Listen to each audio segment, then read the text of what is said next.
Well, greetings and salutations, everybody. Welcome to the best damn movie-related show on the planet Earth, the John Campea Show, coming from right here on my YouTube channel. I'm, of course, your host, John Campea, and it is an awesome honor and privilege, as it is every day, to have you, our international friends, gather around as we talk about our favorite things in the world, movies, movie news, all sorts of good things. And joining us here today on this glorious day is the glorious one himself, Mr. Robert Meyer Burnett. Robert, how you doing today, sir? John, how could I not be doing well? We got another episode of Falcon and Winter Soldier that's going to drop tomorrow night at midnight. I'm excited. Things are good. There's Godzilla vs. Kong's coming, man. Dude, I'm telling you, it has been so long. You don't realize how long it's been since we've been able to get these little things we take for granted. Because right now we've got Godzilla vs. Kong coming. We got a new episode of Falcon and Winter Soldier's on. The Snyder Cut dropped. We got all the stuff going on. And you realize, oh my God, how much did we take this for granted a year ago? Like over a year ago, how much did we take for granted that every week we had new things to look forward to? And it's kind of cool to be getting back into this little frame of mind. I like it a lot. And by the way, I understand, I've started hearing from some of our viewers in India that audiences in India have been able to start watching Godzilla vs. Kong in some way, and they're saying really good things about it. So that's always good. I'm excited. Cannot wait. Anyway, guys, here's how today's show's going to go. We're going to break today's shows up into two different sections. The first part of the show is we're going to be going over some predetermined topics. And the second half of the show, we're going to be taking your live comments and questions. How do you get in a live comment or question on the show? It's easy. Just go into the description of this video and you'll see a tip link, or you could enter it in manually at www.streamelements.com/movieblogtv/tip. You'll be getting your comment or question on the show if it's appropriate. And of course, you'll be supporting the show at the same time. And all of us here at the show, thank you guys very, very much for your support. All right, guys, before we get into the main topics today, there is one off the top that we should talk about, and that is this. You know, Rob, one of the actresses that kind of came up out of nowhere was Anna Kendrick. Because for a long time, for a period of time, Anna Kendrick was just, oh, you know, she was Bella's friend in the Twilight movies. Right. She's just her schoolmate. And then all of a sudden, she comes out in Up in the Air with George Clooney, and she rocks the world with it. All of a sudden, she's taken very seriously, and I've been a big Anna Kendrick fan ever since. I'm also a big fan of sci-fi stuff. Well, anyway, a new trailer dropped today of an upcoming Netflix film that I believe comes out on April 22nd with Daniel Day Kim, Toni Collette, and Anna Kendrick, called Stowaway. Now, yeah. I've heard about this. I read the synopsis for this once before, and it was kind of cool, and I kind of let it go out of my mind. The trailer for this dropped today, and I loved it. I loved it because I'm a sucker, Rob, for these types of stories and movies that present you with an impossible scenario. For example, the opening of Bourne Identity. A ship, a boat, a fishing boat in the middle of the ocean comes across a guy just floating in the middle of the ocean. Who the hell is he? Where did he come from? These, and that becomes like a big question. So in this trailer for Stowaway, we find out there's this mission to Mars, and a maintenance guy got injured and inadvertently was still on the ship when it launched, and now he's stuck on the ship. Except there's a malfunction in life support, and they realize that they only have enough air for 3 people to survive the trip. And because of the stowaway, they've got 4. What do you do? I love movies and TV shows, Rob, that present us with that sort of conundrum. Yeah. With that sort of a moral dilemma, if you will. Like, how the hell do you get out of this? I thought the trailer was really great. I enjoyed it a lot. Rob, you had a chance to see the Stowaway trailer. What did you think about it? Dude, first of all, anything to do with space, I will watch. And anything to do with astronauts in space, I'll watch twice. And, you know, the idea of air running out, I mean, that was the Apollo 13 conundrum. And I think it's, I love this idea that, hey, well, there's 4 of us, the stowaways survive, but now our very existence is going to threaten all of our lives. Who do we throw out the airlock? I love it. Yeah, I thought it looked great. It totally surprised me, especially since it's a Netflix original. And you guys know I'm like 95% of the Netflix original films don't turn out so well. But this one looked really good. Question is for you guys. Did you have a chance to see this trailer for Stowaway? I thought it looked really great. And I'll watch anything with not only Anna Kendrick, but Toni Collette. I'll watch anything with Toni Collette in as well. What did you guys think about it? Jump on down to the comment section below and let us know your thoughts. Okay, guys. With that out of the way, let's move into our main topics today. And how do we select our main topics here on the John Campea Show? Well, it's really easy. You guys come up with our main topics. You see, whenever you come across a big topic, issue, or story that you think we should cover as a main topic here on the show, just go anytime 24/7 over to www.thejohncampeashow.com/contact. Once you guys get there, there's going to be a form. Fill it out with your topic or question. It's totally free. Hit submit, and then maybe, just maybe, you might see your submission featured as a main topic here on the John Campea Show. With that down, let's get into main topic number 1. And our first main topic today gets submitted to us by Roderick Walker, who writes, "Hello, John. Huge fan since the AMC days. Thank you so much, Roderick. I was just wondering if you saw that Deadline is reporting that the wonderful Helen Mirren, the immortal Helen Mirren, will face off against Shazam in the upcoming Shazam sequel. What are your thoughts on this brilliant casting decision? Thanks." All right, thanks a lot for saying that in, man. And look, for those of you who may not know, I am a massive fan of that Shazam movie. I love it more. I acknowledge I like it more than most people do. I know most people like it. I completely loved it. I thought that movie was all kinds of delightful. It's actually my second favorite DCEU film behind Man of Steel. I liked it that much. And like I said, I told you I like it more than most people do. And so anyway, ever since that movie ended, I've been very excited about a sequel. Really, what I think myself and a lot of people were really looking forward to was seeing Shazam and Black Adam now have to go toe-to-toe. But they did warn us, gosh, Rob, maybe about 9 months ago, that they were probably not going to get that yet in Shazam 2. That would probably come later in either Shazam 3 or a Black Adam 2 or something like that. So we knew we weren't going to get Black Adam quite yet. Out of nowhere, Rob, it's like Randy Orton dropping, an RKO. Out of nowhere comes this news that Helen Mirren is going to be the villain in the film. And listen, Rob, you often use a phrase that I love, classes up the joint.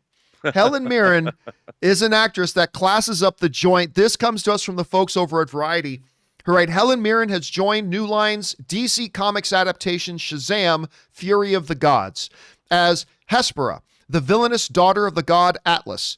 Mirren's role is somewhat mysterious, as Hespera does not currently have a clear equivalent from the DC Comics, but she undoubtedly has some feelings about Shazam's powers, which include the strength of her father, Atlas, as well as the strength of Hercules, the power of Zeus, the wisdom of Solomon, the courage of Achilles, and the speed of Mercury. That, again, comes to us from our friends over at Variety. One of the things that I always say, and by the way, Tootly Dundee sends in a super chat badge in the live chat. Thank you, man. It is never a mistake to add talent. It's never a bad decision to add talent. Now, look, Rob, I'll tell you right now. Was I expecting to see Helen Mirren's name announced as the villain? No. Maybe if I knew who they were going to do as a villain, maybe it would have become a possibility in my head. I never would have guessed this in 100 years. But hearing Helen Mirren being added to this, classing up the joint, as you would say, to me is tremendous. It put a giant smile on my heart, man. I love the sounds of this. I already loved how charming the first one was. Rob, you hear about this. What do you think about the addition of Helen Mirren?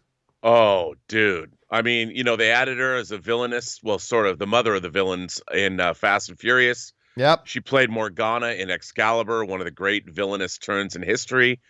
All this makes me do is smile from ear to ear. What a delicious bit of casting. Not since Kate Blanchett played Hela. Come on, bring it on. What do you think about the character choice? Like having her be like the villain, daughter of one of the gods. What did you think about that? Oh, I like that. I mean, I'll be curious to see how they work it all in. I mean, it's interesting. They're kind of going to be building with Black Adam and this a Shazamiverse, and I'm here for it, man. I can't wait to see what they do. Yeah, I think this is absolutely terrific news. Again, the addition of talent is never a bad idea. They just added one of the greatest talents in the world to the movie. That's good news for me. Still waiting to see Shazam and Black Adam square off, but I'll take this for now. Question is, guys, what do you think about the addition of Helen Mirren to Shazam 2 as the villain? Jump on down into the comment section below and let us know your thoughts. All right, guys. With that down, let's move on to main topic number 2. And our second main topic today gets submitted to us by Justin Stein, who writes, or Stein writes, "Greetings, John and Rob. The opening weekend numbers for Justice League on HBO came out, and I gotta say they seem lower than I expected. All I've heard all week is people saying it's the most popular and successful thing Warner Brothers has done, but it got a lot less views than Wonder Woman 1984 did on its first weekend on HBO. How do you explain this? Or did people overestimate how popular Snyder Cut is?" All right, thanks a lot for sending that in, man. I appreciate that. And yeah, look, the numbers have come in. Deadline had reported the numbers, and basically it breaks down to this. In its opening number of days that Wonder Woman was out, Wonder Woman garnered 2.2 million views.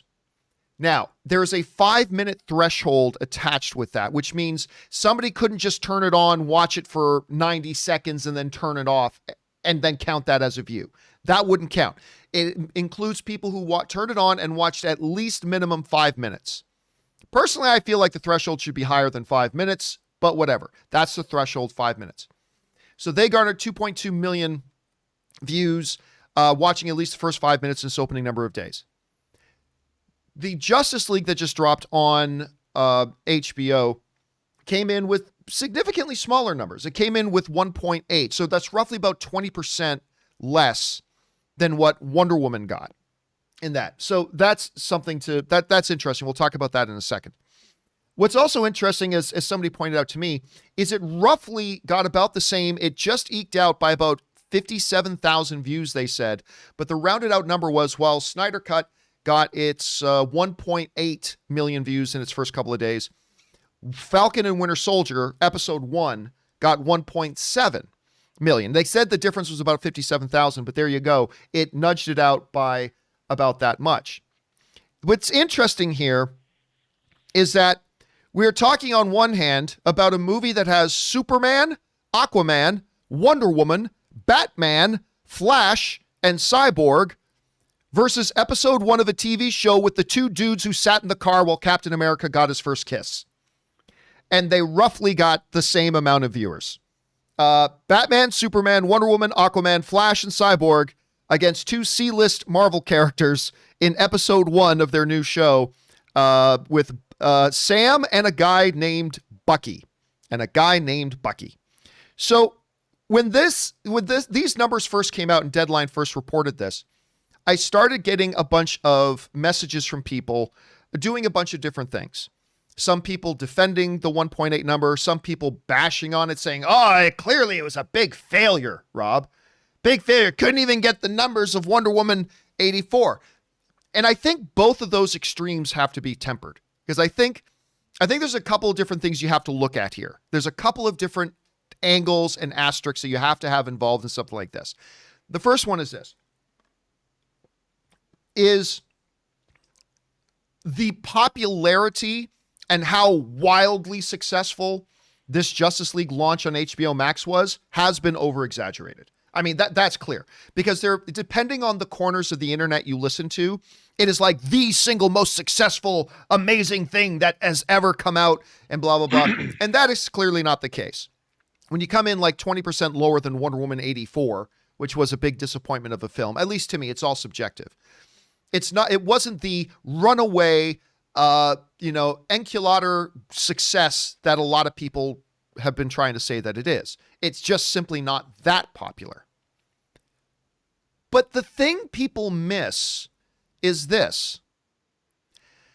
Rob, whenever a good movie comes out, whether it's Endgame or whether it's the latest De Niro movie or whatever, whenever a really, really good movie comes out, it drives me crazy when, like, the first question some people ask me, is it as good as Godfather? It's like, well, Godfather's one of the greatest films of all time. Why does it have to be as good as The Godfather to be great? Or when a really great comic book movie comes out, people say, well, is it as good as The Dark Knight? Well, why? Dark Knight is pretty much accepted as like one of the top 3 greatest comic book films of all time. Why does it have to be that? I would argue this, Rob. When you're looking at a movie like Snyder Cuts of Justice League, you're talking about a franchise that was never all that popular. The Snyder films were never as popular as they deserved to be. You're talking about a film that came out 4 years ago. 4 years ago. You're talking about something that is a director's cut. You're talking about something that has a lot of controversy surrounding it. And Wonder Woman 84, as not good of a movie as it is, Wonder Woman 84 was coming off a very successful original film in the first Wonder Woman. It was the first DCU film that really blew it up with the critics and the fans, and everybody adored it. It's hugely financially successful, all that kind of stuff. Is Wonder Woman 84 what numbers it gets? Is that become the standard? Is that become the line that says, oh, if you get more than this, you're successful, but if you get anywhere less than this, you're not successful? I think that's ridiculous. Rob, I would contend that, yes, it's not the outrageously popular thing that some people would like to lead you to believe, but it is in no way, I don't think, some kind of disappointment. It still pulled in. When Wonder Woman 84 was pulling in 2.2, it pulled in 1.8. That's for a director's cut of a film that was not well received originally, come as a part 3 of other films that weren't as well received as they deserved to be received. I don't know that. Look, I think Warner Brothers has to look at this. I think everybody involved with it has to look at it and say 1.8 is really good. Just because it didn't meet the numbers of Wonder Woman 84, coming off a hugely successful Wonder Woman that was massively popular and was a brand new movie, I don't think that becomes the watermark of whether or not it was successful or not. I think 1.8 is a successful number. Not as great as some people like to make it out to be, but I think it's a success, and I don't think you can paint it any other way. Anyway, Rob, that's how I looked at these numbers. How did you look at them? Well, I mean, also, I think the length of Justice League has to be taken into consideration. They get 2 views of Wonder Woman for every 1 view of Justice League. So the fact that it might only be 20% lagging behind Wonder Woman, that's because Wonder Woman could get twice the views in the same amount of time. And I think that's a huge consideration to consider. And the fact that you've got, 4 hours that's a chunk. 4 hours and 2 minutes. And with Wonder Woman 84, like you said, it's a new movie coming out of on the heels of a popular movie. And I think what people forget as well is that, the fan audience is very different from the general population. And the people that were excited for the Snyder Cut are not, they're a significantly smaller portion of the population. Like if I asked my mom about the Snyder Cut of Justice League, my mom wouldn't know what the hell I was talking about. If I told her there was another Wonder Woman movie, my mom would say, really? I'd like to see that. And I think that's probably what most people, most of the population thinks about. For the fan community doesn't understand, we don't even represent 20% of the general audience. That's a good point. Yep. The people that are out there following this stuff, it's just not, because we're fans and we're vocal and we live in this continuum of people on YouTube talking about everything. I remember going up to Seattle once, and I was thinking about, why don't people read the trades in Seattle when I go back home and visit my mom? No one reads the Hollywood Reporter and Variety up here.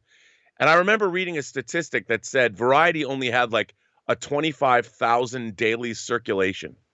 Like they only had 25,000 people subscribing to Daily Variety. And I thought, how can that be? Isn't everybody interested in the movie business? And I realized, well, no.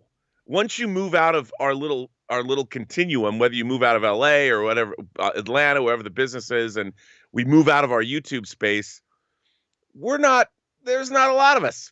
So I think what the Snyder Cut did was pretty damn impressive, especially considering its length.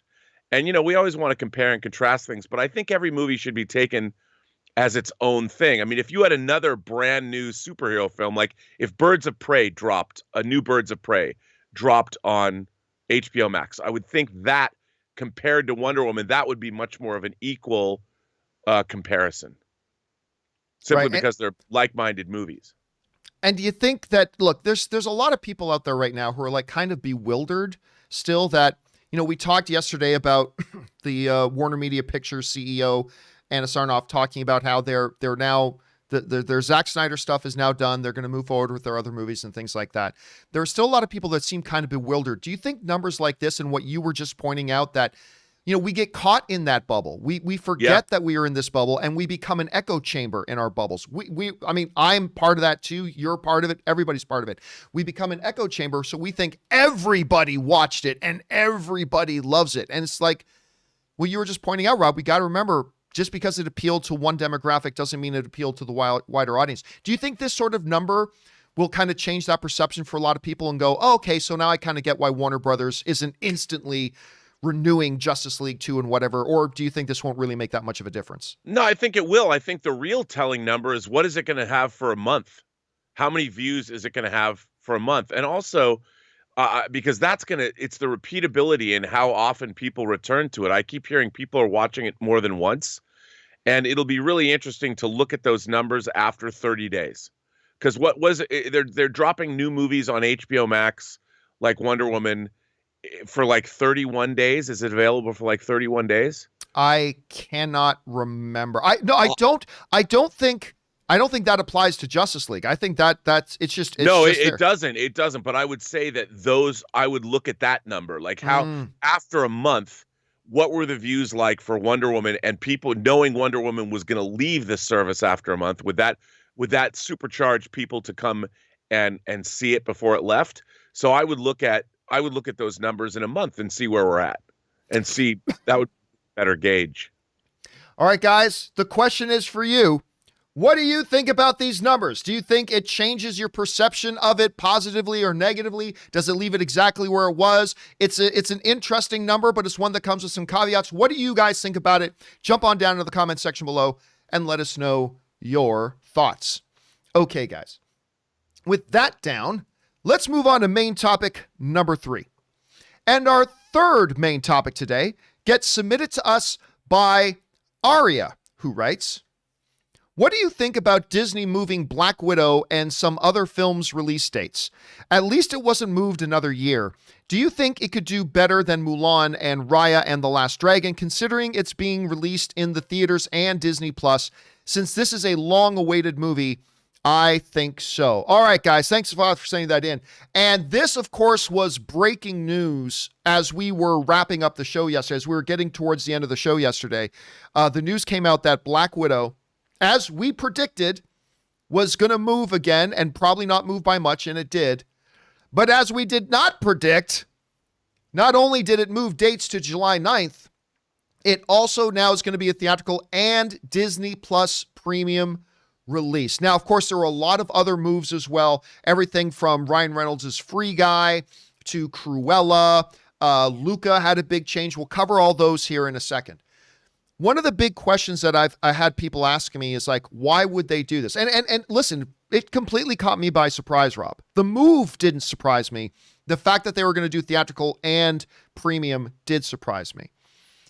I suppose, though, upon further reflection, it really shouldn't have surprised me all that much, because they have already pushed this thing as far as they can.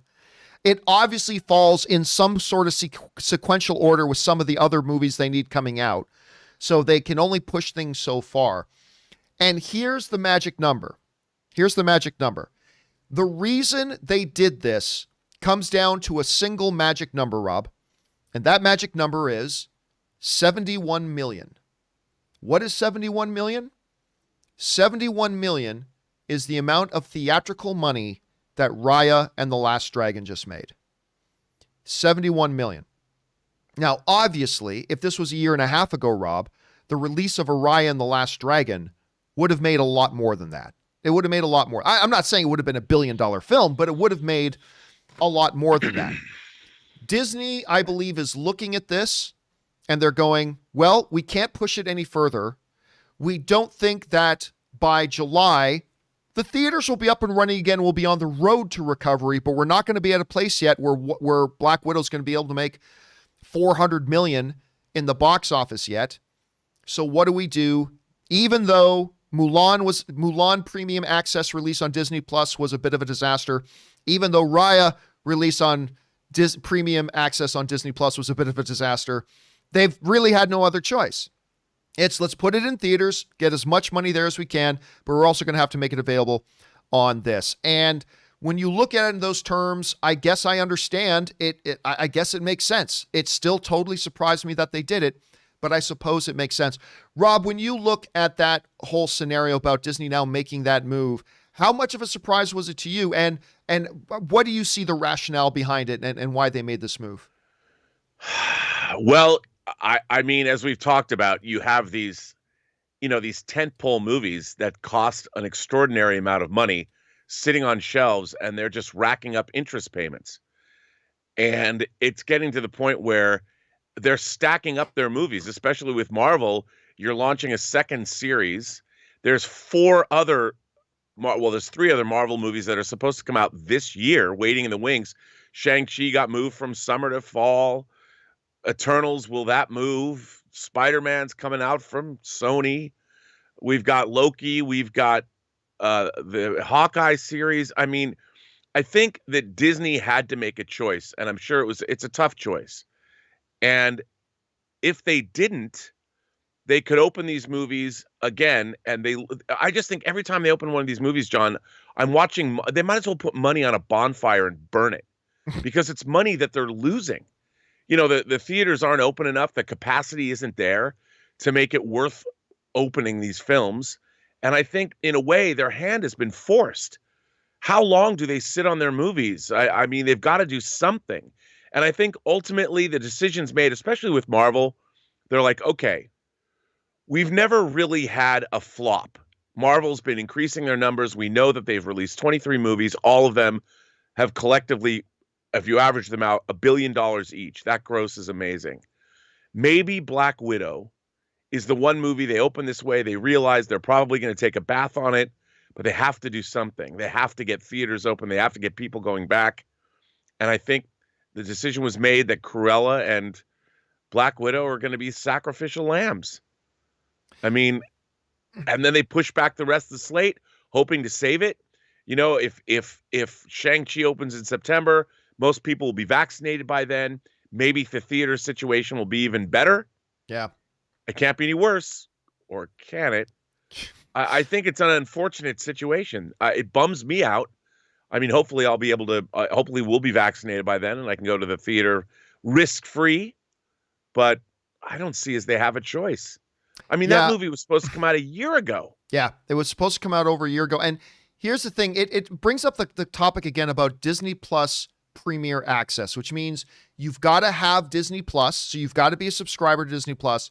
And then you still have to pay another $30 on top of that for the privilege of renting it and watching it. And to me, the idea of, I don't mind spending money on a movie, but I don't like the idea of dropping $30 and not getting a theatrical experience.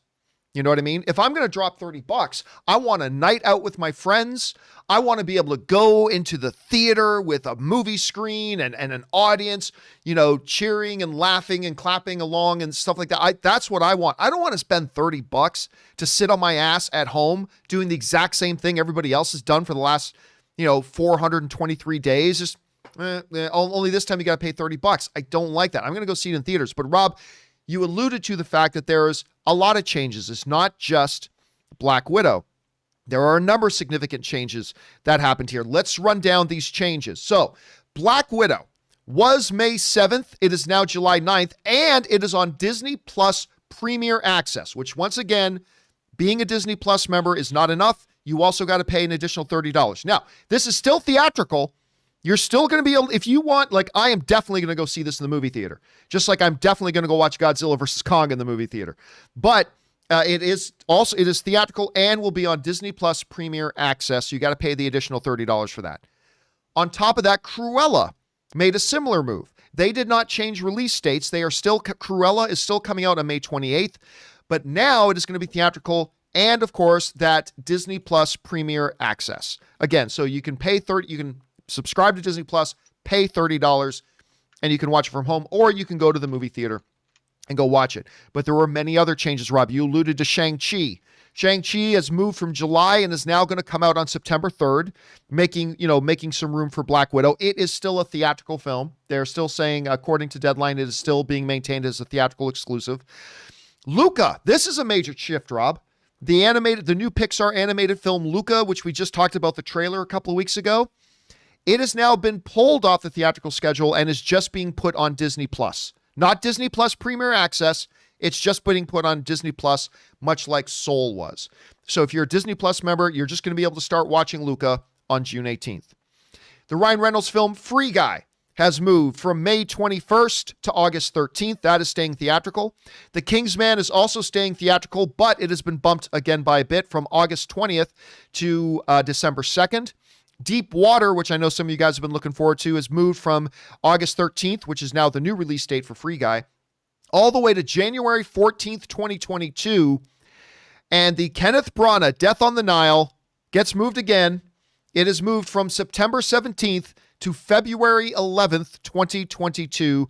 And again, all those films are staying theatrical as well. So once again, Black Widow from May 7th to July 9th, Disney Plus Premier Access plus theaters. Cruella, May 28th, staying there, but now in theaters and on Disney Plus Premier Access. Shang-Chi has moved from July to September 3rd. Luca is now going to be on Disney Plus exclusively without Premier Access on June 18th. Free Guy goes from May 21st to August 13th. The Kingsman moves from August 20th to December 2nd. Deep Water moves from August 13th to January 14th, 2022. And Death on the Nile, where was it? September, October, November, December, January, February, moves another 5 months to February 11th, 2022. And that is the new structure. Rob, which one of those, other than Black Widow, stands out to you as like, wow, that one moved? Like, which one stands out to you there? Well, the thing that stands out to me the most is what's not on that list, and that's Eternals. That just means they didn't move it. They didn't move it. Does Eternals stay in November? I mean, they're pushing all the way into 2022.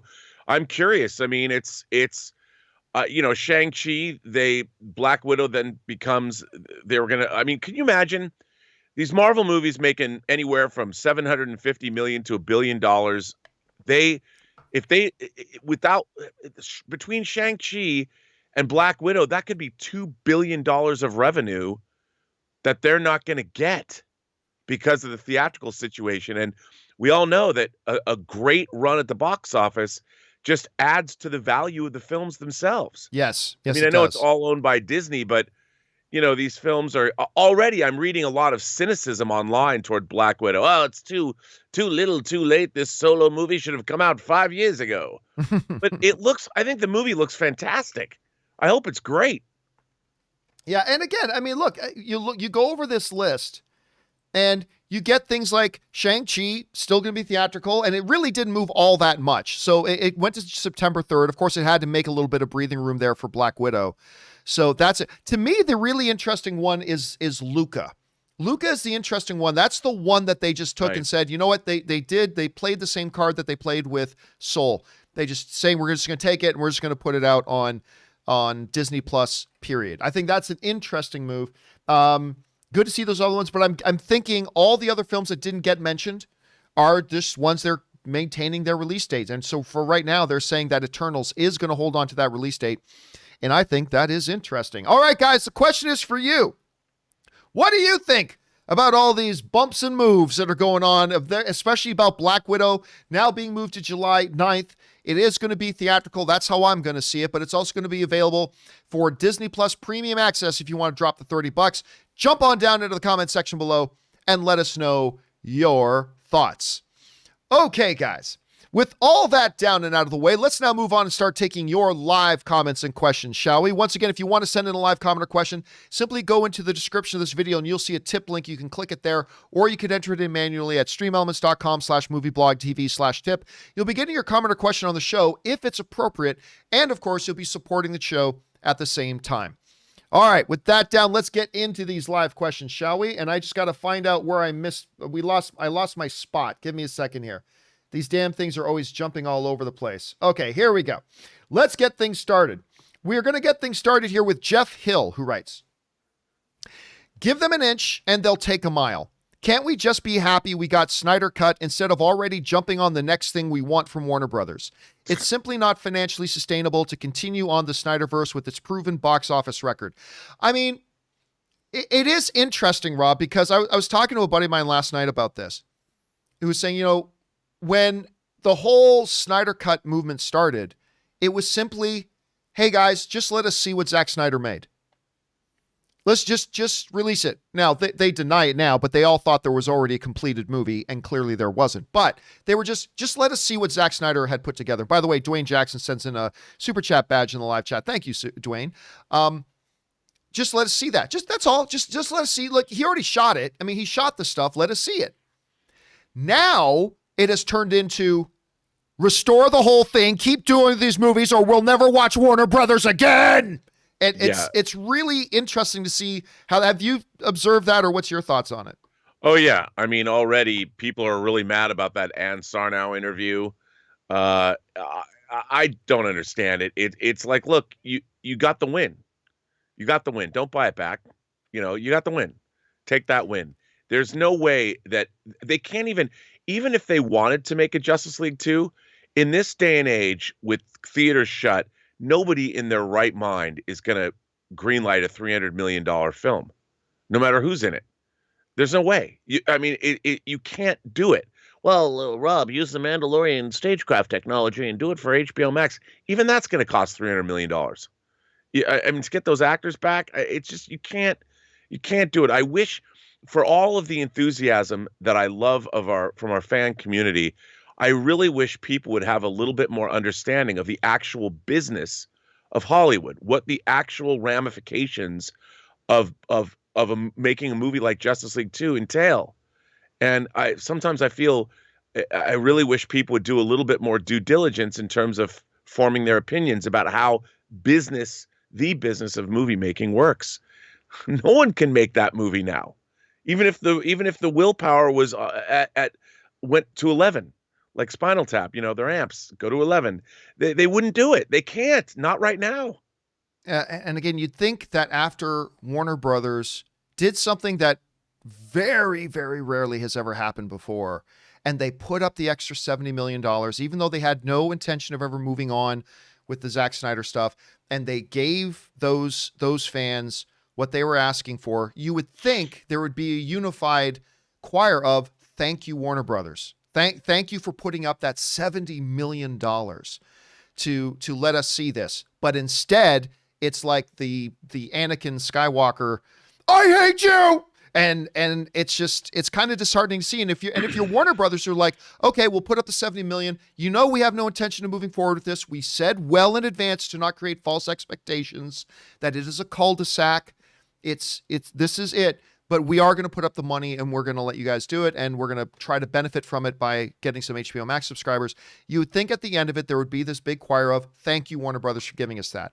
And a lot of the Snyder Cut fans are, by the way, let's not lump everybody into one negative thing here. A lot of the Snyder Cut fans are saying, thank you, Warner Brothers, for doing that. But it's a little disheartening seeing how many now are yelling and screaming at Warner Brothers saying, now give us more. And I don't know. What's the word I'm looking for? It takes away any incentive for a studio to ever want to do something like that for a fan group again. Well, it does, because bask in the win. Even people whose teams win the Super Bowl, it's like they dine out on that for at least a couple months. Accept the win. You buy your new merch for your Super Bowl champs, and you enjoy who they are. You don't. But it is in a way disheartening. I expect more from our fan community. All right, let's move on here. Next up. Oh, damn it. I keep getting this thing jumping. My bad. Give me a second here. It keeps jumping around. Okay, next up. King Kong Megatron writes, 1 of 8. Okay, buckle in. Hey, John, watched the Snyder Cut of Justice League this weekend, and whilst I looked forward to it, my expectations were moderate as I disliked the 2017 version. I love this movie. It exceeded all my expectations, and I was sold from the opening scene. The story this time around is very rich and dense with a beautiful character development, which Zack took his time to tell. The 4-hour runtime flew by for me, and I was not bored, even for a millisecond. Gorgeous visuals, epic. Snyder always delivers gorgeous visuals. I recently learned that Snyder had a 5-movie roadmap planned out. A 5-movie roadmap planned out, and whilst at the time, it seemed that DC had no plan. Well, that was all in conjunction with DC, so you can't separate those two things. It looks like Snyder did. Starting with Man of Steel, he wanted to make Man of Steel 2, but Warner Brothers wanted him to incorporate Batman into the story, so he had to alter his plans. That's not true. Zack Snyder has said himself that during a creative meeting, somebody floated the idea of Batman, and he said, actually, give me a second here. Let me see if I can find this. He said, hold on a second. Once it comes up, hold on a second. Here it is. Okay. Zack Snyder himself said that once the idea of Batman was floated, he couldn't get away from it. This is from like 2015, where Zack Snyder said, the problem is once you say it out loud, then it's kind of hard to go back, right? Like once you say, what about Batman? Then you realize, okay, that's a cool idea. What else? I mean, what do you say after that? But I'm not going to say that's all I'm not going to say at all that when I took the job to do Man of Steel, that I did it in a subversive way to get to Batman. I really believe that only after contemplating who could face Superman did Batman come into the picture. So anyway, it was just funny because we were talking about this the other day, so that's why I had it there. Anyway, let's keep going on here. The story, so he had to alter his plan. For Man of Steel 2, thus Batman vs. Superman was born, even though his plans were scuppered by the inclusion of Batman. I really like Batman vs. Superman. I don't know why everybody craps on Batman vs. Superman. Anyway, I thought the 3-hour cut was a good film, at least for the first 2 acts. I don't like Act 3. Doomsday, I think that inclusion doesn't fit the narrative, but I suppose that he had to find a way for Supes to die to pave the way for his resurrection in Justice League. I really want to see Snyder's vision completed with 2 more Justice League movies. There is so much more story to tell. This was made very clear in that nightmare sequence in Batman vs. Superman and Justice League. I don't know this, but I can imagine. Justice League 2 would have Darkseid obtaining the anti-life equation and controlling Superman, thus turning him into a dictator and causing all sorts of suffering. In Justice League 3, Supes would redeem himself by rallying together as many heroes as he can, Amazonians, Atlanteans, Justice Leaguers, Lanterns, etc. I know this will probably never see the light of day, but if there's enough demand following the creative success of Justice League, will Warner Brothers / HBO Max greenlight 2 more sequels? Well, we already know the answer to that. I, for one, would love to see Snyder's vision played through the conclusion. Stay safe, my virtual friend. Best regards, CKF from London. And thank you so much for writing in from London. I appreciate that very much, man. Well, again, so this was sent in yesterday, maybe before the show started yesterday, Rob. But we already know the answer to that question. They answered that question like right from when they launched. Back in May of last year when they said they were going to do it, they made it very clear this is a one-shot thing. We're not going beyond this. You get that, right? And everybody was okay with it at the time. I mean, everybody just keeps forgetting. We talked about this yesterday, Rob. Everybody forgets. Everybody's got a very, very short-term memory. Everybody forgets, is acting like this Justice League movie was the first DC movie that Zack Snyder did. And it wasn't. Warner Brothers did a movie with him, and he made an all-time classic, in my opinion, in Man of Steel, but it didn't meet its expectations. It was divisive amongst everybody. The fans didn't like it. The audience, the critics, half the critics didn't like it, and it underperformed at the box office. When comic book movies were starting to make billions, Superman came out and didn't reach nearly as high as its potential could have. They did Batman vs. Superman, a movie that should have contended to be a $2 billion film. And it was divisive amongst the critics and the audiences. People forget that there was already 2 full films they went through this song and dance with Snyder. And regardless of how much I like them, it's irrelevant. They weren't working for, Rob, as you were pointing out earlier, the wider general audience. It just wasn't working. And that's why they made that decision to move on. And I don't know why. People have gone from saying, just let us have this one thing, and then they give it and saying, now give us more. And it's like, well, no, we're already making plans moving on from that. But I don't know, Rob, do you have any sort of thoughts on all that, that excellent long message that King Kong Megatron wrote in? No, to me, I think we have, I guess in the modern blockbuster era, since Star Wars or whatever, Back to the Future, Road Warrior, I think of movies in terms of trilogies, and maybe we'll get a fourth one, maybe, but like Fury Road, which rules. But the Zack Snyder made his 3 movies. He's got a trilogy. To me, the Snyder Cut of Justice League finishes out what I consider in my mind his Man of Steel trilogy. It's done. And if you're going to go make another movie, you can't just make one movie. He's got plans for 2. So why bother? I'm like, it goes into like this. I love the idea that it goes into a cul-de-sac. It does. It goes into a cul-de-sac and it stays there. And I think there's nothing wrong with that. I think in a way, Justice League ends fulfillingly. Bruce Wayne talks to Martian Manhunter, and the future that Bruce Wayne keeps envisioning might come to pass, but it might not. I know Darkseid says we're going to do it the old way. Well, who knows? Maybe the old ways, maybe he gets bored. I don't know. Maybe he doesn't come to Earth. Maybe it's never going to happen.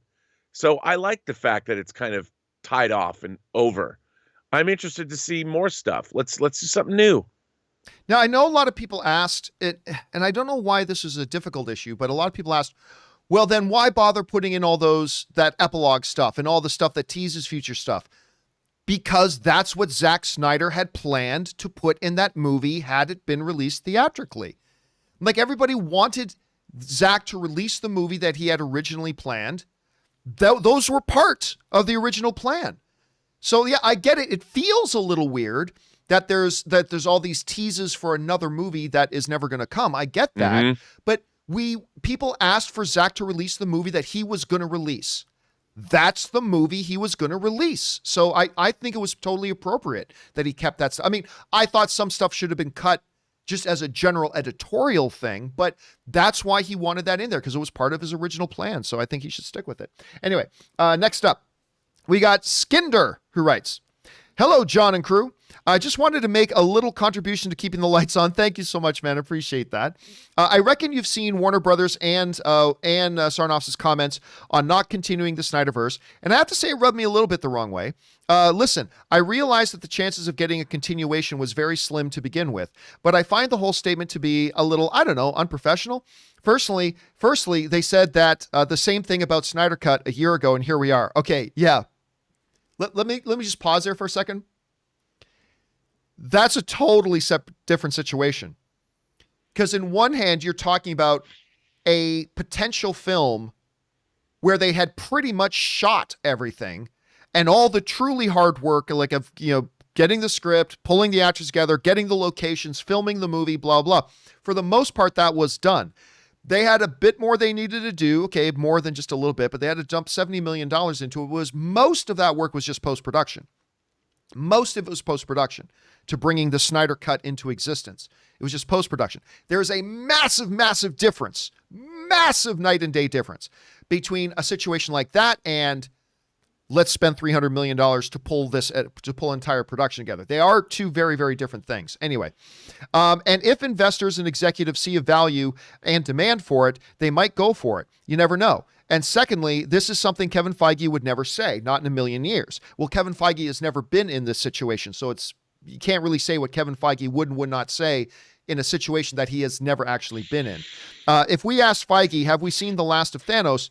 He would say something that could be summed up with, you never know. Because one of Feige's greatest attributes is keeping the audience interested in what's happening next.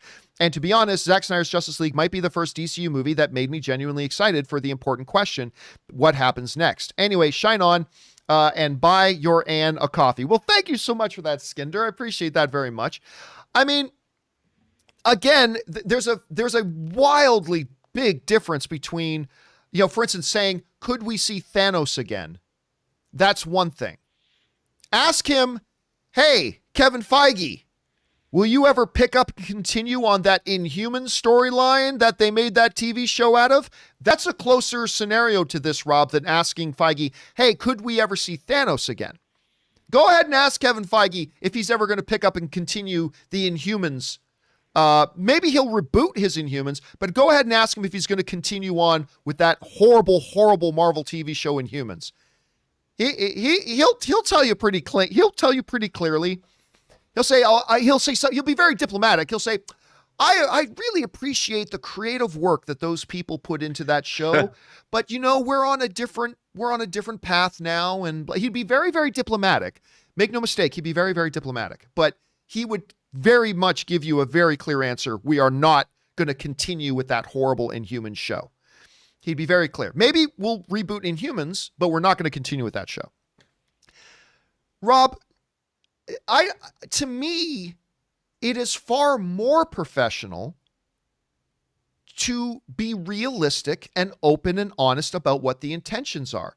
Warner Brothers from day one said, okay, just to manage expectations, we're going to do this, but this is it. This is the cul-de-sac. We will go ahead and release this. We'll put in the $70 million to bring it into being. We'll do that. But then that's it. And they've always been very, very clear with that messaging. Setting expectations, not misleading the audience. Because, Rob, if they had never said that, then they could be accused of, why did you mislead us? You led us to believe that there was going to be more, but they never have. They've been very clear, concise, direct. So I don't see this as them being unprofessional. I actually see quite the opposite. I see it as them being very professional, very open and transparent with the audience from day one, manage expectations because we're not going to go beyond this. I don't know. How do you see it? I see it exactly the same way that you do. I mean, we're getting exactly what they promised us. As a matter of fact, the fact that they spent $70 million was a lot more money than it was initially reported to be. Yeah. And we got, Jared Leto's in it. We live Which in a I society. love, by the way. I love that. And it's just, I just don't understand. This was an epic win for fandom all the way around, and leave it to fandom to be its own worst enemy.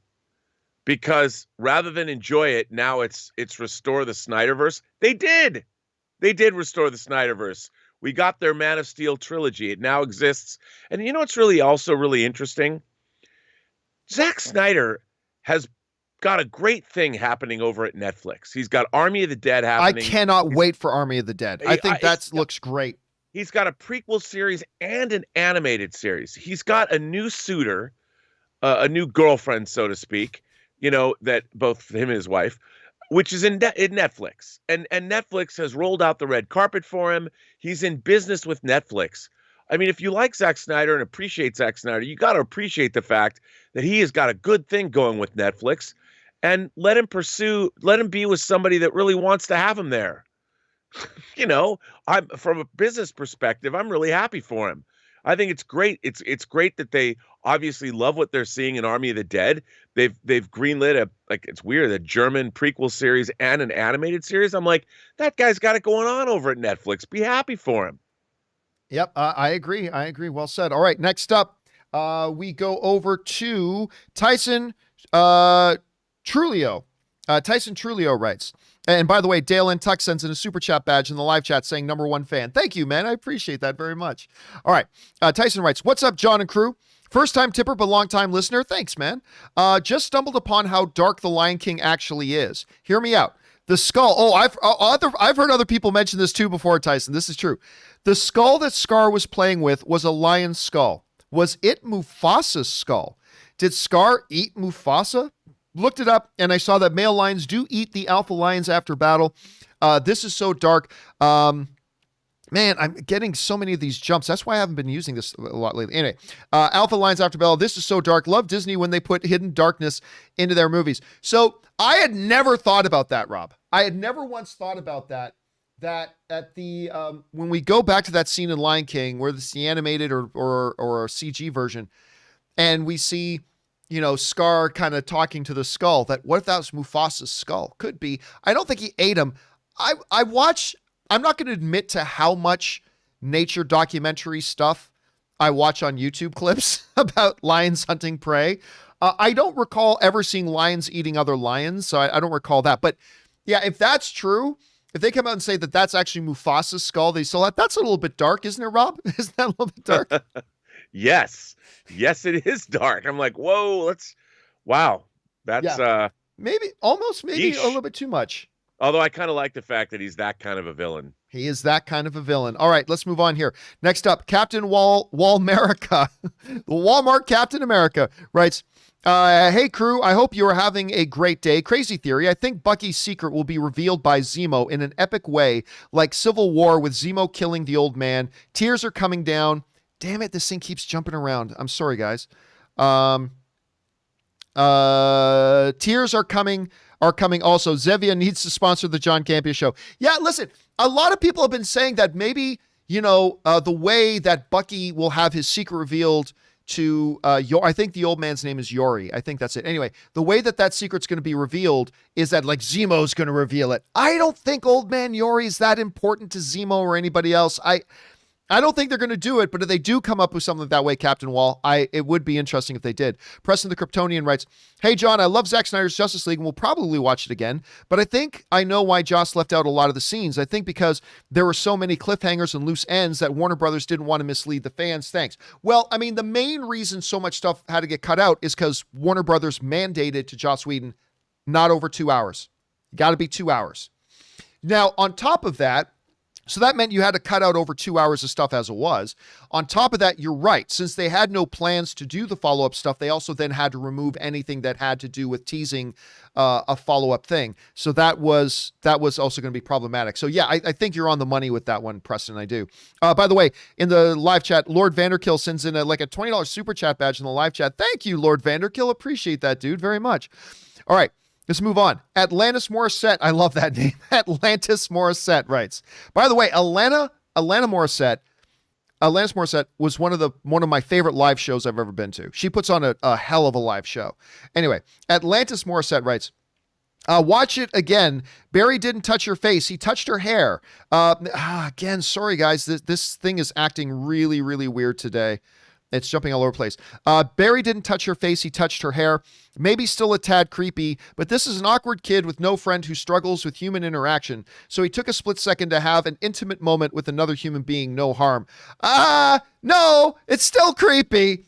It's still creepy. It's just I can't remember the name of the Christian Slater movie, but there was this movie with Christian Slater where he was kind of a quiet guy, an outsider, and he breaks into this girl's bedroom to watch her sleep. And meanwhile, like all the girls I knew were like, oh, isn't that so romantic? It's like, no, that guy goes to jail. That's as creepy as fuck. What are you talking about? Isn't that sweet and romantic? You're saying it's sweet and romantic because it's Christian Slater, but that is inappropriate. I can't. Do you guys remember the name of that? Thank you, Batman, Untamed Heart. That was it. Batmad remembered the name of it in the live chat. Untamed Heart. Yes. And I remember having this big argument with my girlfriends at the time. I was like, what are you talking about? That guy broke into her room and was watching her sleep, and they are not in a relationship. Anyway, I just thought it was kind of weird. Okay. Next up. Where are we at here? Ethan Holgate writes, hey, John, I've seen a few reports in the past couple of days from Empire and Daily Mail, nothing from Deadline, saying that Ace Ventura 3 is happening with Jim Carrey, with the writers of Sonic the Hedgehog. Not 100% sure if this is real news. What do you think? Yeah, Rob, I don't know if you saw this going around.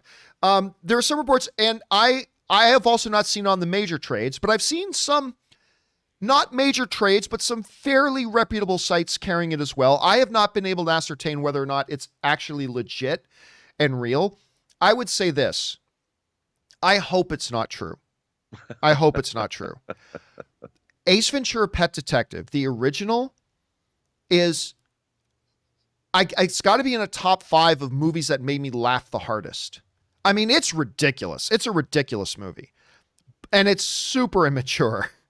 But I laughed my freaking guts out watching that movie. The second one was an abomination. The second one was terrible.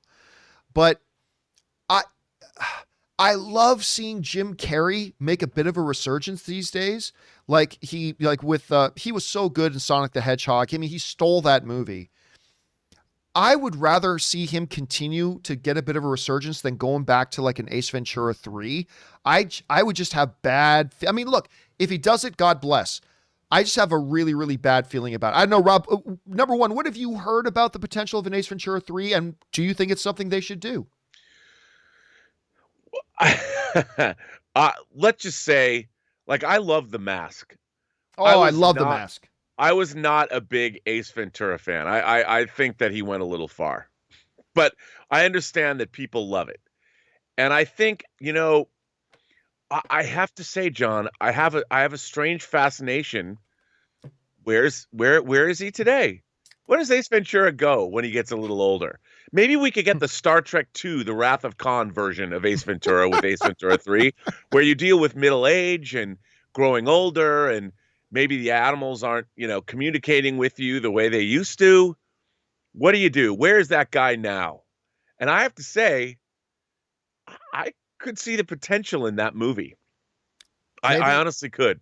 Maybe it could be the Citizen Kane of the Ace Ventura universe. Or at least, something along the lines of like maybe it'll be like Creed, Yeah, maybe. with an older Ace training a young protege to take over. Justin Bieber. There, I just wrote the movie for you. be. Justin Bieber is the young new Ace Ventura. All right, next up, Charles Richardson writes, with the general positivity of the Snyder Cut and no plans for future installments, do you think Warner Brothers would have a riot on their hands if from earnest fans wanting more from the Snyderverse? And do you personally want to see more? Forego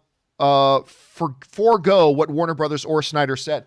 I think the reality is this: looking at the numbers of what came out, I think it is a smaller group than they appear. Look, I've said before, I'll say it again. I would give my left pinky finger to see a true Man of Steel 2 with Henry Cavill as Superman. Henry Cavill's my all-time favorite Superman. I don't think anybody has done Superman as well. And I include the Christopher Reeve Superman in this. I don't think any director has done Superman as well as Zack Snyder has done Superman. That doesn't mean other directors couldn't do better. Of course they could, always can, no matter what. But I don't think any director's done Superman as well as Zack Snyder has. So of course I would, but the numbers are there. All the data is there. They know what they have, and they've decided to move on from it. So there's that. All right. Ivan Pietro writes, how would you feel about a Spider-Man 4 movie with Tobey Maguire's old man Spider-Man? Kind of like what they did with Logan. Do you think this could work, or would it just be too silly? I don't know. To me, Rob, you can't do a Logan type movie with a Spider-Man character because the characters are so fundamentally different. I just don't know that you could do that. There are things you could do in a Logan movie to make it a gritty old Western that you just can't do with Spider-Man. But if Sony said, you know what, for fun, we're going to do a Sam Raimi Spider-Man 4, which they can't do right now because live action Spider-Man things in their agreement with Marvel, only Marvel can produce those at the moment. But if Sony were to do that, I'd be lying if I said I wouldn't at least be a little intrigued. Oh yeah, I'd go. What do you think? I'm in. I mean, depending on how they do it, I would love to see something like that. What do you do when you get older? That's one of the things, one of the things that I understand why people hate, like The Last Jedi. But I have a fondness for stories about men that are broken, maybe over the hill. They didn't amount to what they were supposed to amount to, and they pick themselves up and they triumph. My favorite of those being Paul Newman in The Verdict. One of my favorite movies of all time. I love that idea. So, why not have of course, it's always if someone's a disillusioned alcoholic. But what if you want more out of your life? What if Spider-Man realized Peter Parker's like, I'm 50 and all I've ever done is help my fellow man. And what about me? I want to see the world. And he decides to give up the man. I don't know. It could be a great movie. He just walks into Jay Jonah's office and says, I've had enough of your shit, and punches Jay Jonah in the face. I'm 51 years old now. I got, all right. Time to go. All right. Next up, we've got Ivan Pietro. Prieto writes, my favorite films of all time are Creed 1 and 2. I'm a big Rocky fan, and the first Creed came out the same year my grandfather passed. He reminded me a lot of Rocky, so those movies really hit when I watch them. Are there any movies like that hit you like that? Oh, absolutely. And by the way, I love Creed, and it's a movie I thought was a stupid idea to make. I admit it. I thought Creed was a dumb idea, and I love it. And Creed 2 wasn't as good, but I still quite enjoyed Creed 2. I've told the story before, so I won't go at length, but the Tim Burton Batman film. It was a film that me and my buddy, we were both younger. We took the bus to downtown Hamilton to the Lloyd D. Jackson Square Mall to get into the first long lineup I had ever been in for a movie to see the 89 Batman. And then my friend passed away just a couple of years ago. That kind of prompted me to quit my former job. And that movie remains very special to me. So yes, Ivan, yes, I have a movie like that has had that kind of effect on me as well. So thanks for sharing your thoughts on that, dude. James Lockman writes, oh, by the way, Fondaful sends in a super chat badge in the live chat. Thank you, Fondaful. Appreciate that, man. Next up, James Lockman writes, hey, John, you said the other day you were looking to get a big screen TV to watch by the swimming pool. Have you thought about a 4K projector? That way you can change the screen size and make it bigger if you want. I have thought about a projector. Here's the problem. Because I don't live in a closed neighborhood. Like my backyard overlooks like big open area. We're looking onto the mountains and trees. And so I get some breeze. I love the breeze, but I just don't know how well a screen would hold up in a breeze. You know what I'm saying, Rob? Because I would love the idea of a 4K projector in the back there. But what I would hate is like the screen doing this with a bit of a breeze. I just don't know how to get a good screen. Have you seen any solutions for something like that? Well, yeah, I mean, you'd have to get something that's mounted on wires that has tension, that pulls it. And you could do it. I mean, you can get those screens. And, I mean, dude, come on, sitting in your pool with a martini floating on one of those things. Like you said, you're gonna upgrade your heater. It's warm water. You're watching a movie. I mean, come on, the summer is coming, John. Yeah, like my plan right now is to get, like I have this TV here mounted on a rolling stand, so I can just roll that anywhere. So my plan was maybe get like a 65-inch TV or something like that on one of these rolling stands so I can just roll out and watch. But I mean, if I could figure out a good screen option. Now, some people are saying inflatable screens, but that takes up a lot of space. Inflatable screens, I've seen those. 150-inch screen, dude. I'm telling you, you could anchor it to your wall, magnificent deck. Could be magnificent. I might have to look into it. All right, next up. Play video games on that. And play games out there. Absolutely. Bring out the Switch or whatever. All right, some dude writes, I'm less interested at what Warner has to say now about Snyderverse and more interested in a couple years from now. In 2019, they said the Snyder Cut was a pipe dream, and it definitely wasn't going to happen. Do you think they'll change? Again, going back to what we said before, some dude, there is a massive, massive fundamental difference between saying, hey, we've got all this other footage. Zach had already made an edit that he'd showed the Warner Brothers stuff.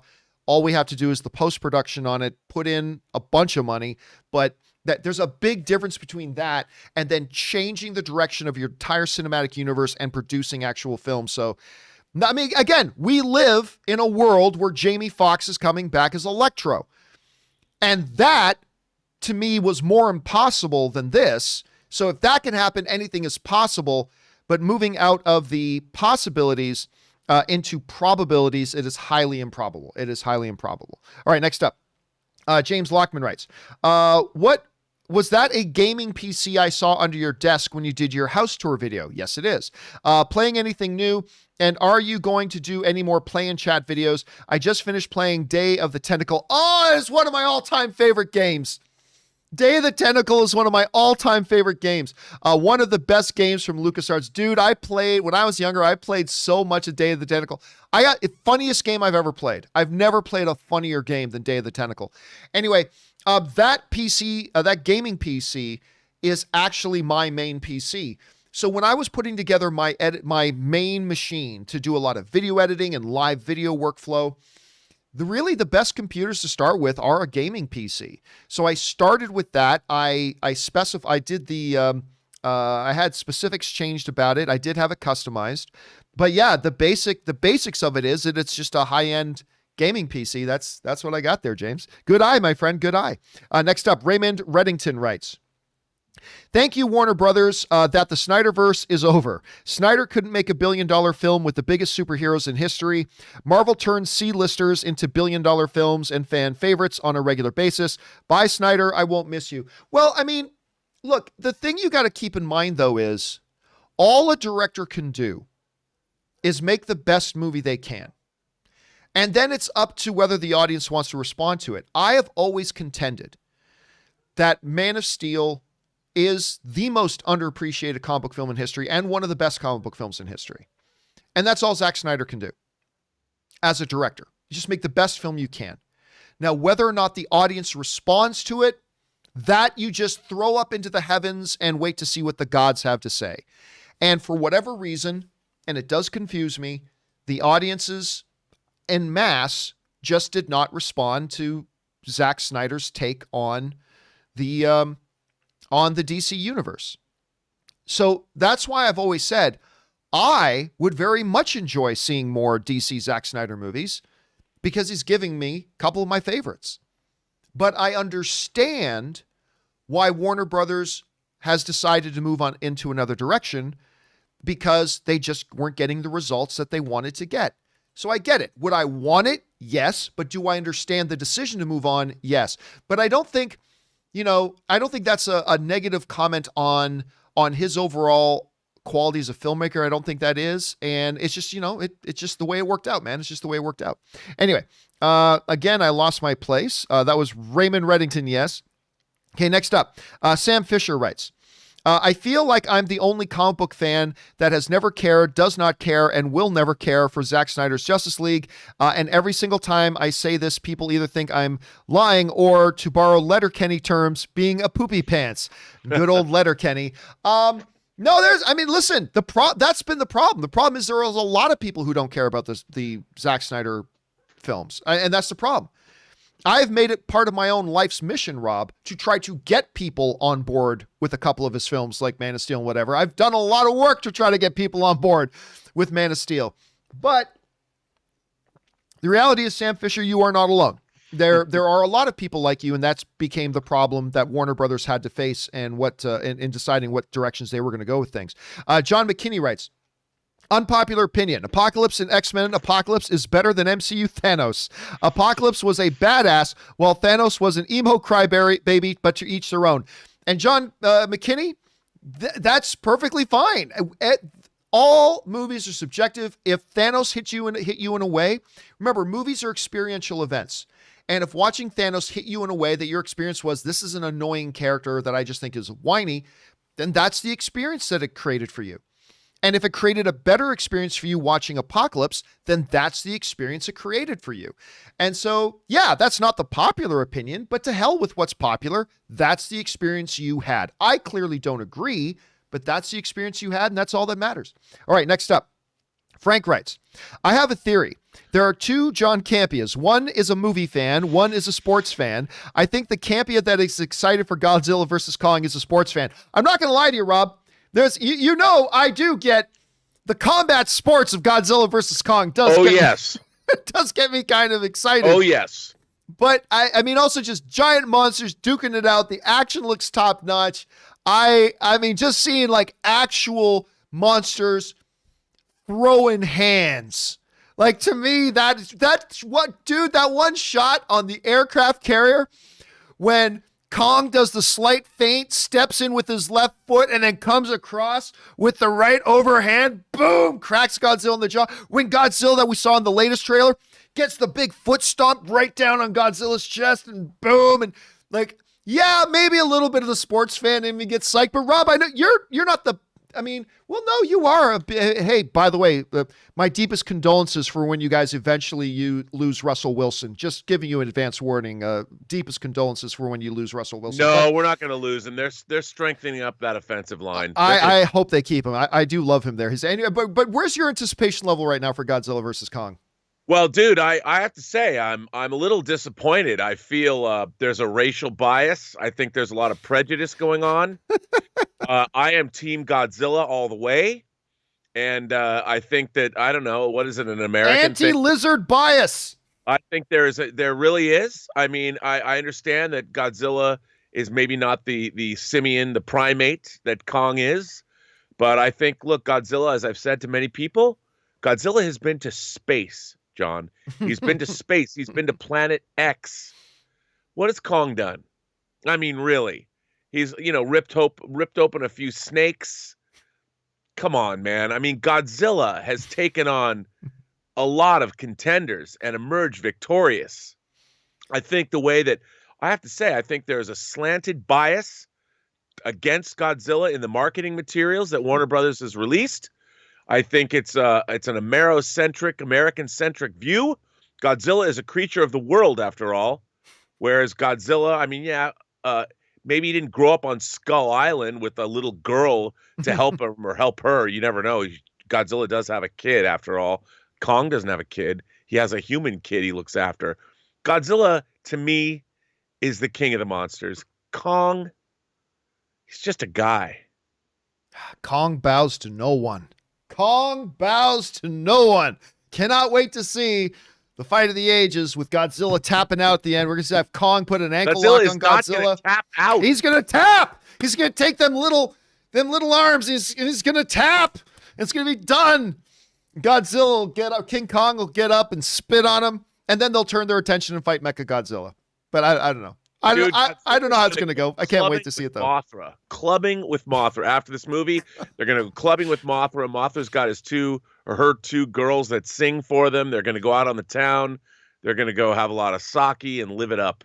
They'll get up after the fight. They'll put on their Reebok shirts. It's all going to be good. We'll see. Kong will fall off a building. I'm telling you, those little Godzilla arms, they're going to be tapping. They're going to be tapping. All right, we'll see. All I know is I'm very excited to see this movie, whatever way it goes. All right, Superman writes, hey, John and Rob, been a fan since the AMC days. Thank you so much, Superman. I often hear you guys talk about how Far From Home opened up the multiverse with J.K. back as J. Jonah Jameson. Has Marvel ever confirmed that as a fact, or was the casting just fan service? Thanks for all you do. Well, I mean, there's two different ways to answer that, because Rob, you and I have talked about this before. On the one hand, it was very much just fan service, because the reason, you can go look at this interview, it's actually fascinating. The reason that J. Jonah was bald in the end of Spider-Man Far From Home was it was literally a last-second decision to do that. And they literally were only able to get a hold of J.K. Simmons the day before they would have had to shoot it. J.K. said yes, but they didn't have enough time to get a proper wig for him to do it. So he's just like, screw it, let's just do it bald. And it was a last-second decision. But Rob has pointed out that may have very well been the genesis of that, but that can then turn into something else. So the answer, Superman, is, was it just fan service? Was it introducing the multiverse? The answer very well could be, it may be both. At the same, Rob, how would you address that now? Well, I think it is. I think that's the first indication of whatever's going on in the multiverse. It's just, and they set it up early.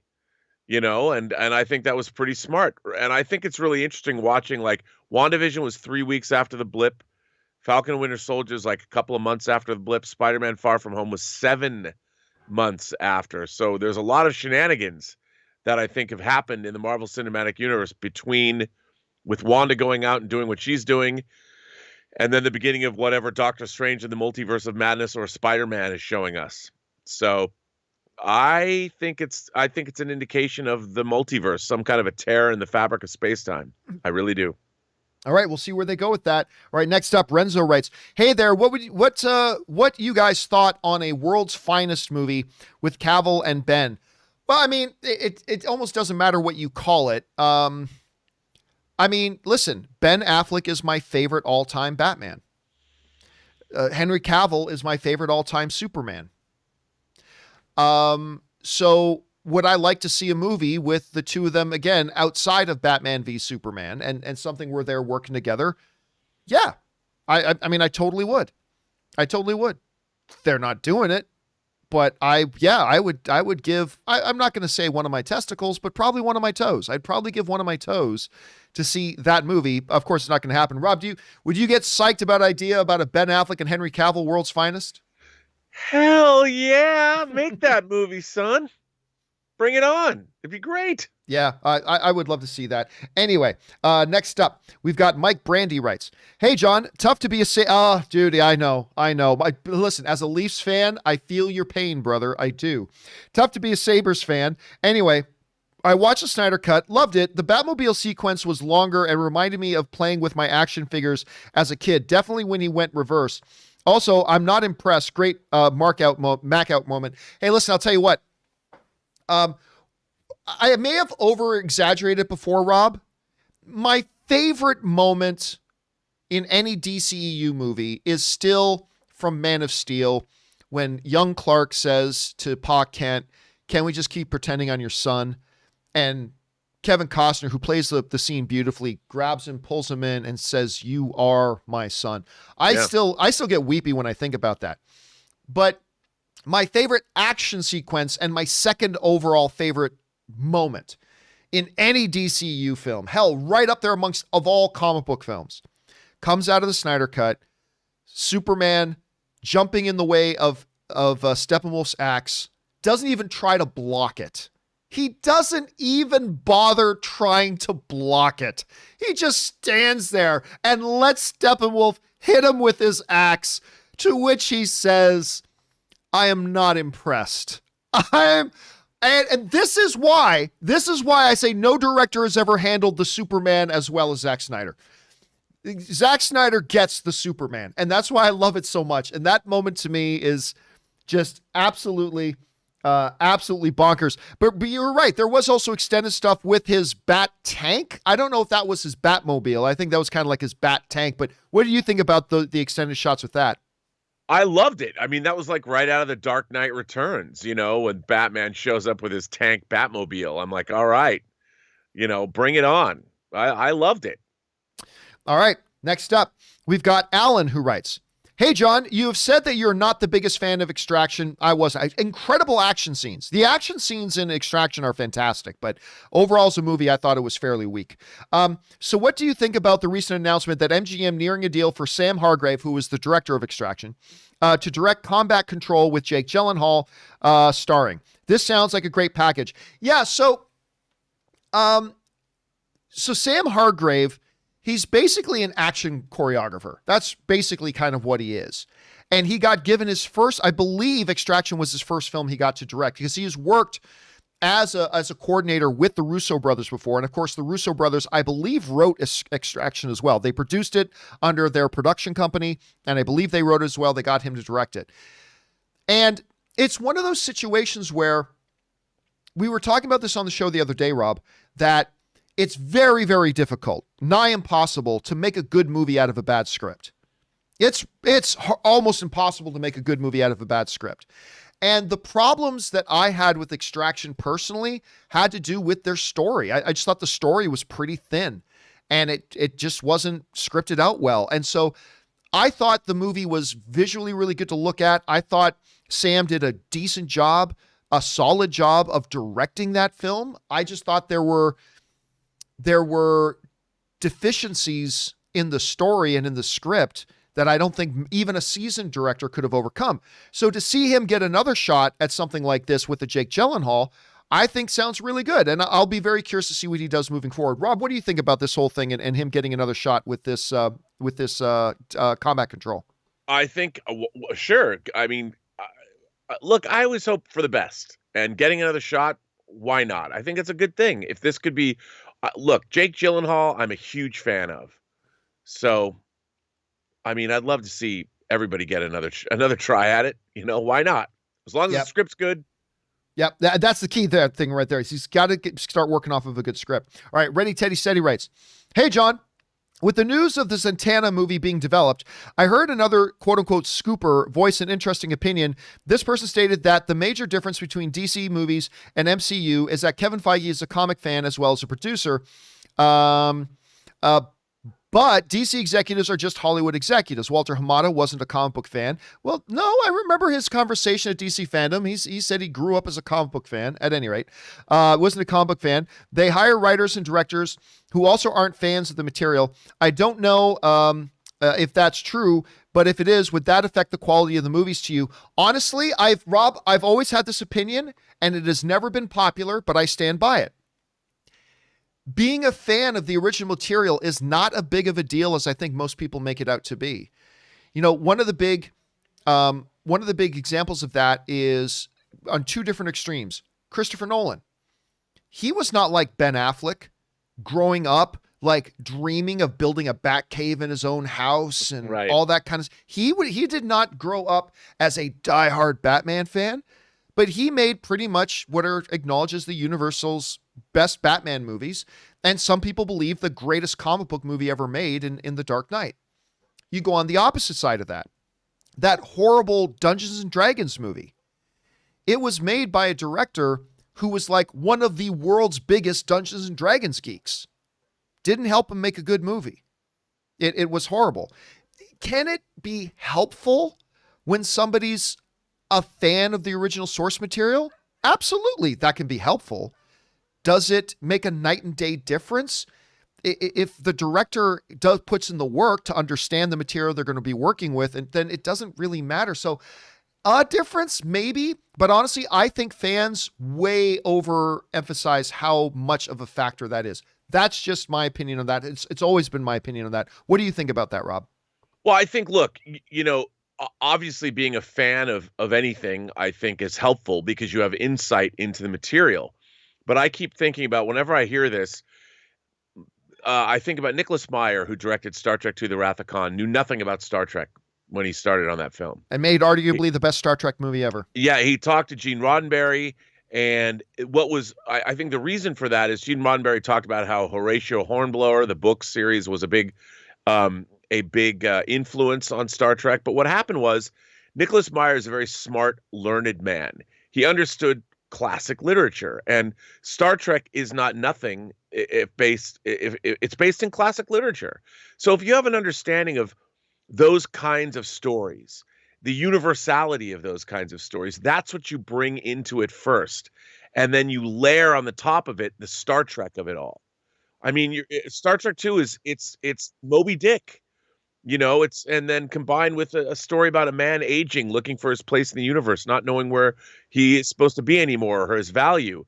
So you're telling these universal stories, and then you lay in the Star Trek over the top, and you wind up with something great. And he didn't need to be a fan to do it. That said, I think a fan could also do a great job because you approach it from the other direction. You're a fan of the whole Star Trek canon, so you make something that feels authentic to the universe.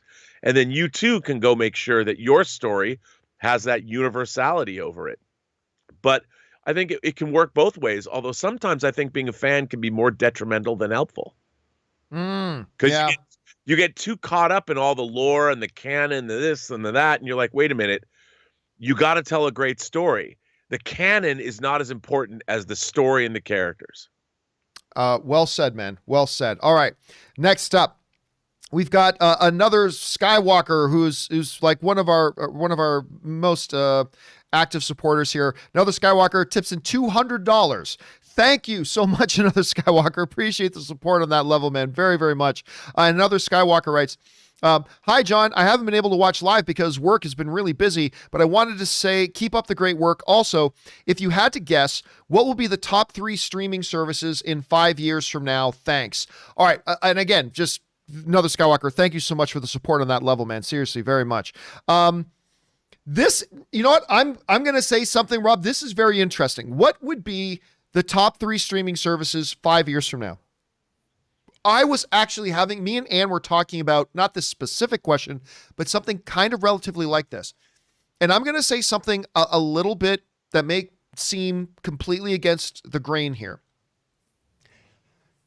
I see 5 years from now, 2026, I don't see Netflix being in the top 3. I don't see Netflix being in the top 3. I honestly think the top 3 will be these are in no particular order, okay? No particular order. I think the top 3 streaming services 5 years from now, not 3 years from now, not 2 years from now, will be Disney Plus, will be Amazon Prime, and will be Apple TV Plus. I think those are going to be the top 3, and I will tell you why. All three of these companies are companies that know how to succeed on huge levels, particularly in the case of Amazon and Apple, have all the money. They have all the money in the world to make their things go. They'll have long-term plans. They're not about trying just to make the biggest splash right now. They are looking at these things long-term. And Amazon has that commitment and those resources. Apple has that commitment and those resources. And, Rob, an entire hardware infrastructure to make it go. They don't only making these things, they're selling you the stuff you're going to watch these things on. Whether it's your iPhone, your iPad, your Mac computer, your Apple TV that's connected to your television, whatever. And so as I look further down the road than just 1 or 2 or 3 years from now, looking at 5, I think the top 3 streaming services will not include Paramount Plus, won't even be HBO Max, although HBO Max may be the best one out of all of them. But I think the top 3 will probably be Disney Plus, Amazon, and Apple TV Plus. Rob, as you look into your crystal ball down the road, what do you think 5 years from now are going to be the top 3 streaming performers? I think you gotta look. I totally understand your reasoning, but I've got to put Netflix in that top 3. I mean, I think it's going to be Netflix, Disney, and Amazon, because ultimately you still have to have the programming, and I don't know if Apple can catch up. I don't know if they have the wherewithal as the company to do what they need to do. I don't know, man. They have put out, I mean, from between For All Mankind, Morning Show, Ted Lasso, which caught me totally by. Yeah. Ted Lasso is one of the best things on TV. Once they start getting into genre stuff more, once they start embracing some genre stuff as well, and again, with that, I think you can't underestimate that infrastructure that they already have. I don't know. It's going to be interesting. It's good, but Netflix is way ahead right now. Netflix is way ahead. Maybe they can figure out a way to keep that as well. And the diversity of programming. I mean, Netflix has every documentaries. They got world cinema. They've got series from all over the planet. It's pretty impressive. It's very impressive. So we'll see how things go. All right. By the way, Kung Fu Hot Dog sends in a super chat badge. Thank you, Kung Fu Hot Dog. Appreciate that, man. All right. Let's move back on over. We still got time for one more with Rob still here. Gerard Leon writes, I know you guys were discussing people returning after 5 years as a result of the snap, refused to call it the blip, and Endgame came to mind. How did Hawkeye's wife still have the same phone number as a contact on his cell phone when she called? Listen, Rob, this is one of those things, and you and I have discussed this before, but it's one of those things where A, there are clearly logic problems with this, and B, it's not important for us to worry about. Because yes, there is that very sweet moment in Endgame after Hulk does the snap to bring everybody back, and Hawkeye looks down at his phone and he sees his wife is calling him, his wife who had been gone for 5 years. It's a beautiful moment in the film, but it makes no fucking sense in the world. It makes no sense at all. Now listen, do I think Hawkeye would keep his wife's number on his phone? Of course I think he would. Why would he remove it? I do. By the way, Mr. Wolfgang sends in a super chat badge in the live chat. Thank you, Wolfgang. Appreciate that. Or Golf Wang, I should say. Mr. Golf Wang. Thank you, man. But there's a couple of things. Number one, has Hawkeye continued to pay her phone bill for 5 years? Has he kept that number one, has he kept that phone and kept the phone line active for 5 years? Number two, when she emerged from the snap, was her phone sitting right there? Because, it was moments after he snapped his fingers, the phone's ringing. Number three, are you telling me that Hawkeye not only kept her phone service active for 5 years, but constantly had it plugged in, always charged, just in case his wife magically reappeared there in the house beside the phone so she could pick it up and call him wherever he is in the world at that time? It made no sense, but it was worth the logic hole to have that sweet moment, that look on Jeremy Renner's face, Rob, as he looks down at the phone and he sees his wife's number is calling him. It was beautiful. Logic problem? Yes. I don't know. How do you address that? We're well removed from Endgame now, but as you look back on it, how do you see it? Well, if you have a family plan, why? He has no family. He has no family left. Yeah, but why? Look, if they're the Avengers, and they all this stuff was happening, he could have just kept the same number, kept the same family plan, and kept paying it, and not change it. He might have had 3 or 4 numbers, and maybe his kids are on that plan too, and he just kept paying the same phone number. And then when she comes back, when everybody's reconstituted, her phone's still in her pocket. It still had the charge it had when she disappeared 5 years ago. She picked it up and not really knowing. We saw what happened with Monica Rambeau. People would show up and they don't even know that any time has passed. She reaches into her phone, calls the number. It works. Hi, honey, what's up? I still think it's a stretch. Anyway, Rob, thank you for being here today and offering your glory and goodness here. In the meantime, where can people follow you and your adventures online? You can follow me on Instagram, Robert Meyer Burnett. Follow me on Twitter at BurnettRM, or find me on my YouTube channel, The Burnett Work. And hey, tomorrow, don't forget, tomorrow's a special day. What's going on tomorrow? Tomorrow, the animated series I've been working on for the last 2 years, Dota Dragon's Blood, drops on Netflix. Book 1, 8 episodes. Everybody make sure to go and check that out as well. Rob, as always, thanks for being here, man, and I will talk to you again soon. Have a good one, dude. All right. I'll talk to you later. Ladies and gentlemen, the great Mr. Robert Meyer Burnett. We still have some time. I'm going to take these headphones off. We still have some time here, so we're going to keep going through your questions that you guys have sent in, so let's keep right on rolling. Next up, Charles Richardson writes, I feel like edgy comedians like Dave Chappelle and Ricky Gervais are like an endangered species in this hypersensitive society. That's all I'll say about that. But my favorite is Chappelle. Your thoughts on this, and who's your favorite comedian? Well, I mean, it's tough. And by the way, the Comedic Genius sends in a super chat badge in the live chat. Thank you, Comedic Genius.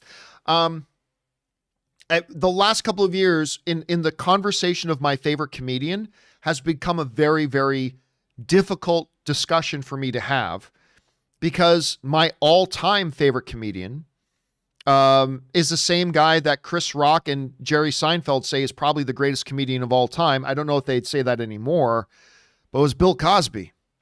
Ugh. Oh God. There's never been a comedian who, prior to everything that came to light, that was able to infuse so much joy and laughter to me as a stand-up. I'm not talking about Cosby Show. I'm talking about stand-up comedy as Bill Cosby. And that's how. Now, so some other comedians. I love Stephen Wright. As a comedian. I think he's Chris Rock is a tremendous stand-up comedian. Chappelle is fantastic. Chappelle is absolutely fantastic. And by the way, Fan Blaze sends in a super chat badge. Thank you, Fan Blaze. Chappelle is absolutely fantastic. I've really liked his recent stuff as well. His Saturday Night Live hosting stint was actually really, really good. I like that a lot. So yeah, those are some of the ones for me, man. Those are some of the ones for me. All right, Tim Platt writes, them putting Black Widow on Disney Plus with Premier Access tells me they are either testing the viability of Premier Access or that they have plans for some of their other shows that ties into the aftermath of Black Widow. Again, I think there's 2 things to take in consideration with that, Tim. Number one is they were going to play around and experiment with this Premier Access on at least a couple more movies. They did it with Mulan, failed. They did it with Raya and the Last Dragon, failed. But that's only 2 things. We've always said they're going to give this another couple of shots, right? You can't just base a long-term decision based on 2 samples. They're going to do 4 or 5 or more. I was not expecting it to be Black Widow, though.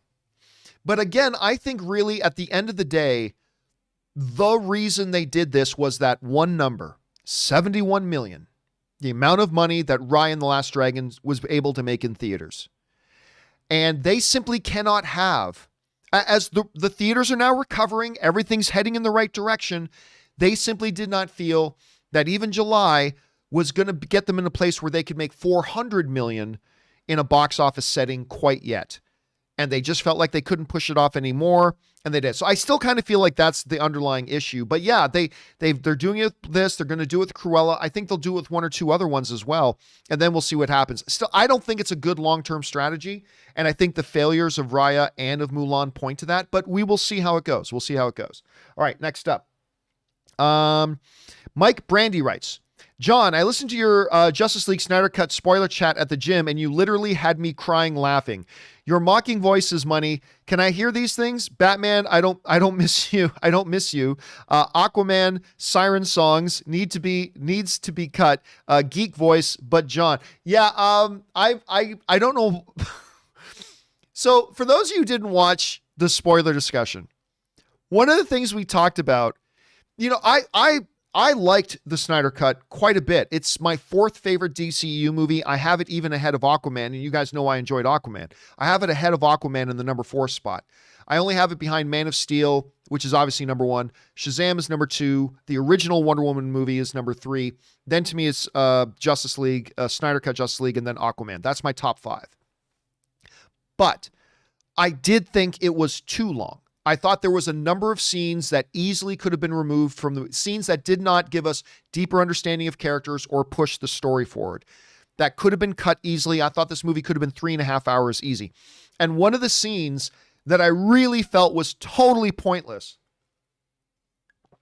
was the scene where Aquaman's about to go for a swim. And there's all these girls from the village, and they sing some kind of yodeling song. No offense intended to anybody who may come from a culture like that. Me calling it, I just don't know how else to describe it. This yodeling song, it's as Aquaman's going for a swim, and then very creepily she picks up his sweater, is like, and then she continues on with the yodel. What the fuck? There are other scenes where Aquaman went for a swim and nobody stood around and sang him. There are other scenes that he goes for a swim in the village and people don't do that. I just don't understand what the whole idea behind that scene was. There's so much about this movie that was really good and so much stuff with Aquaman that was great. That was just a scene that easily should have been scalpeled out of the movie. That's just easily the scene that could have been scalpeled out. It did not need to be there. It did not further the story. It just should have gone. It should have gone. Anyway. All right. Next up, Rick Ganther writes, I think this Disney Plus Black Widow release is a mistake. If they dropped it now, or even on the previous May release date, I would gladly pay $30 and see it in theaters in July. I'll just go see it in theaters. Thanks, Sean. I do gotta say though, I think you're looking at it only from the one side, the Disney Plus side. Because from the Disney Plus Premier Access side, why did they have to move it to July? Just put it out May 7th, right? We're a month and a half away from that still. If you're going to put it on Disney Plus Premium Access, just release it on May 7th like you were planning on instead of moving it to July the 9th. And that makes sense if you only look at it from that one side. If you look at it as a total picture, they are still going to put this thing in theaters, and they just feel they can probably make $100 million more in theaters if they wait until July as opposed to May. Like, yeah, the theaters are opening back up. We've got people starting to go back. We just talked on the show the other day that right now the confidence amongst the average movie-going audience is higher now than it's been in an entire year. It's all heading in the right direction. But they probably feel, and they are probably right, that if they move from May 7th to July 9th, they'll probably make $100 million extra. And $100 million extra for the sake of a month and a half wait or 2-month wait is probably worth the wait. So yeah, from just the Disney Plus side, the move makes no sense. But if you look at it from the Disney Plus and their theatrical release thing, where they're going to try to make money on both of those, then the move does make sense. Anyway, that's just how I see it. That's how I see it. All right. Next up. That was Rick. Next up is also Rick. A clarification on my Black Widow Disney post. I meant they should drop it on Premier Access now, or on the most recent. No. I totally got what you're saying. You were very, very clear. And I would pay the $30 then in theaters in July. I'd be happy to see it again. By July, though, I'll skip the Disney Plus option. See, here's the thing. They want to release them on the same day so they can unify their marketing push. right? You don't want to have to double your expense of a marketing push, one for the Disney Plus release, one for the theatrical release. You have it as one unified release. You can put one concentrated marketing push behind it. It's more cost effective that way and probably overall more effective as well. So that's probably why they're going about it that way. But I totally see where you're coming from too, Rick. I totally do. All right, next up, James Lockman writes, one of two. Having watched WandaVision a little late, only because Disney Plus always keeps freezing up, made me think, and again, Disney, you have no excuse for your service to keep freezing up. Fix the damn thing. You got enough money, fix the damn thing. Anyway, always keeps freezing up. Made me think of that one storyline in the Twilight Zone movie called It's a Good Lie. I remember that, directed by Joe Dante, where there's that young boy with powers who had these people held captive and made them his family. Am I the only one watching Disney Plus where the picture always freezes, but the audio is still going? I stream it on my PS5 and no, it's not my internet. Netflix and Amazon Prime stream without issue. That's a good question. I have not had that particular issue. That's an interesting question, though. Have any of the other you guys in the live chat right now, have any of you guys experienced that issue where the movie, the audio keeps going on Disney Plus and Disney Plus only, where the audio keeps going, but the picture freezes? Some people are saying it's the PS5 that's the issue. I have not had that.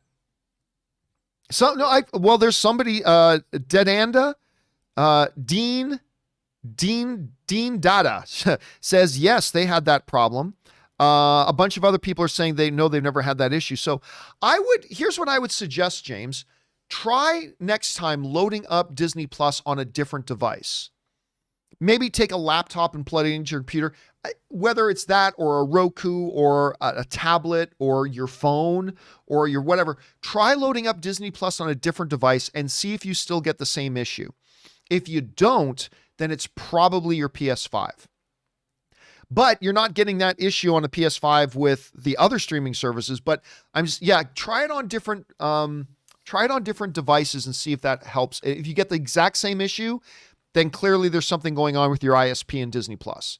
But I suspect it might be the PS5. But again, it's hard to say that without actually being there. All right, Daniel writes, hey, John, with some cast members from the Star Wars prequels coming back for Obi-Wan series, do you think it's a way for them to redeem for what happened with the prequels? No, listen, I don't think Disney or Lucasfilm is in the business of trying to redeem the prequels. I think what they're just trying to do is tell the best stories they can now. And if that involves characters from the prequels, then it involves characters from the prequels. I don't think they're trying to redeem the prequels. There is no redeeming the prequels. I know some of you guys like the prequels, and that's cool. I celebrate that. I want everybody to love every movie that they watch. But, I think the prequels are utter garbage. But that being said, I don't think they feel the need to redeem them. I think they're just trying to tell the best stories they can. And, if they're going to do an Obi-Wan series and they think having Hayden Christensen, good Canadian kid, by the way, coming back to play that role, let him come back to play that role. All right. Next up, Russell Amador writes, hey, John, time for some UFC talk. What are your thoughts on the lightweight title showdown between Chandler and Oliveira? Chandler does not deserve a title shot. The dude does not deserve a title shot. Anyway, Oliveira has worked for it. He's earned it. It should be good, but shook my head slightly that Poirier turned it down to chase the big money trilogy fight with Conor. I'm not even so concerned about Dustin Poirier.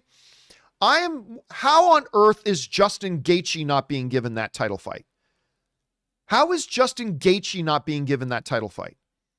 Justin Gaethje wrecks shop in the lightweight division. The only guy who can beat him in the lightweight division is Khabib Nurmagomedov, who is now retired. He's the only guy who could stop him. And he did stop him. But he ripped through everybody else in that division.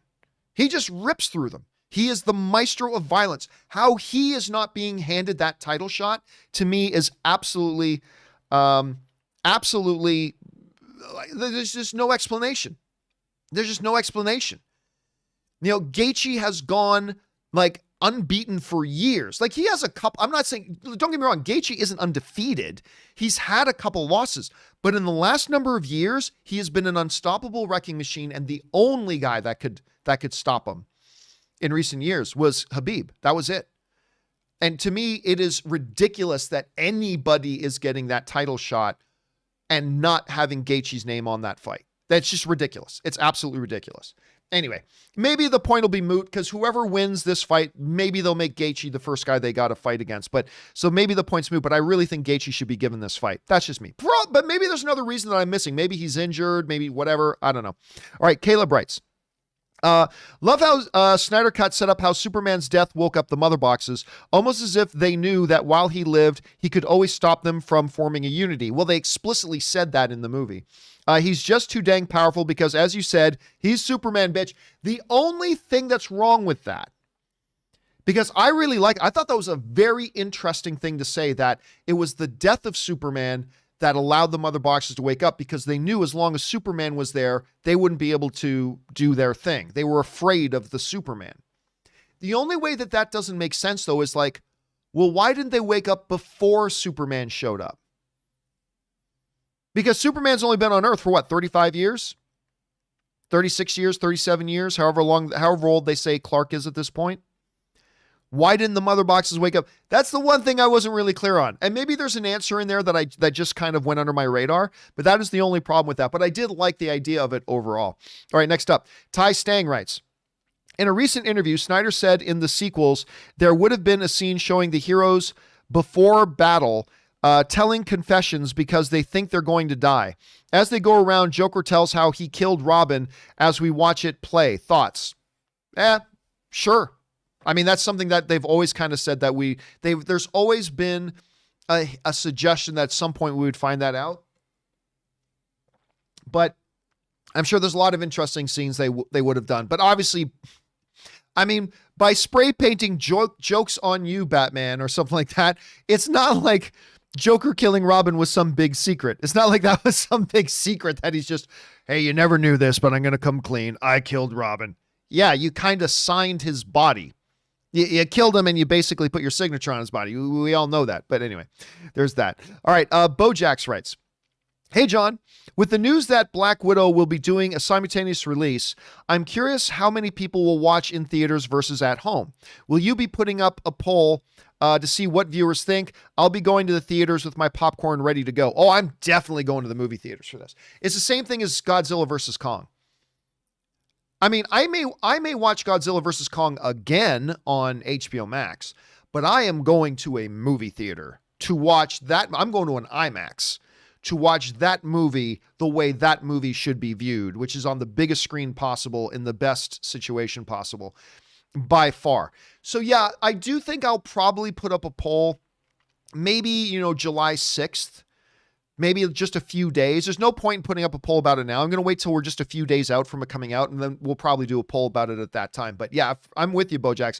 I am going to go see that the way it's supposed to be seen, which is in the theater on the big screen. That's how I'm going.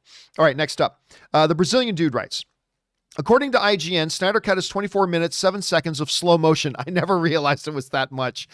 Over 10% of the movie. Next step is to work out exactly how long the Snyder Cut would be if all the slow-mo was turned up to real-time speeds.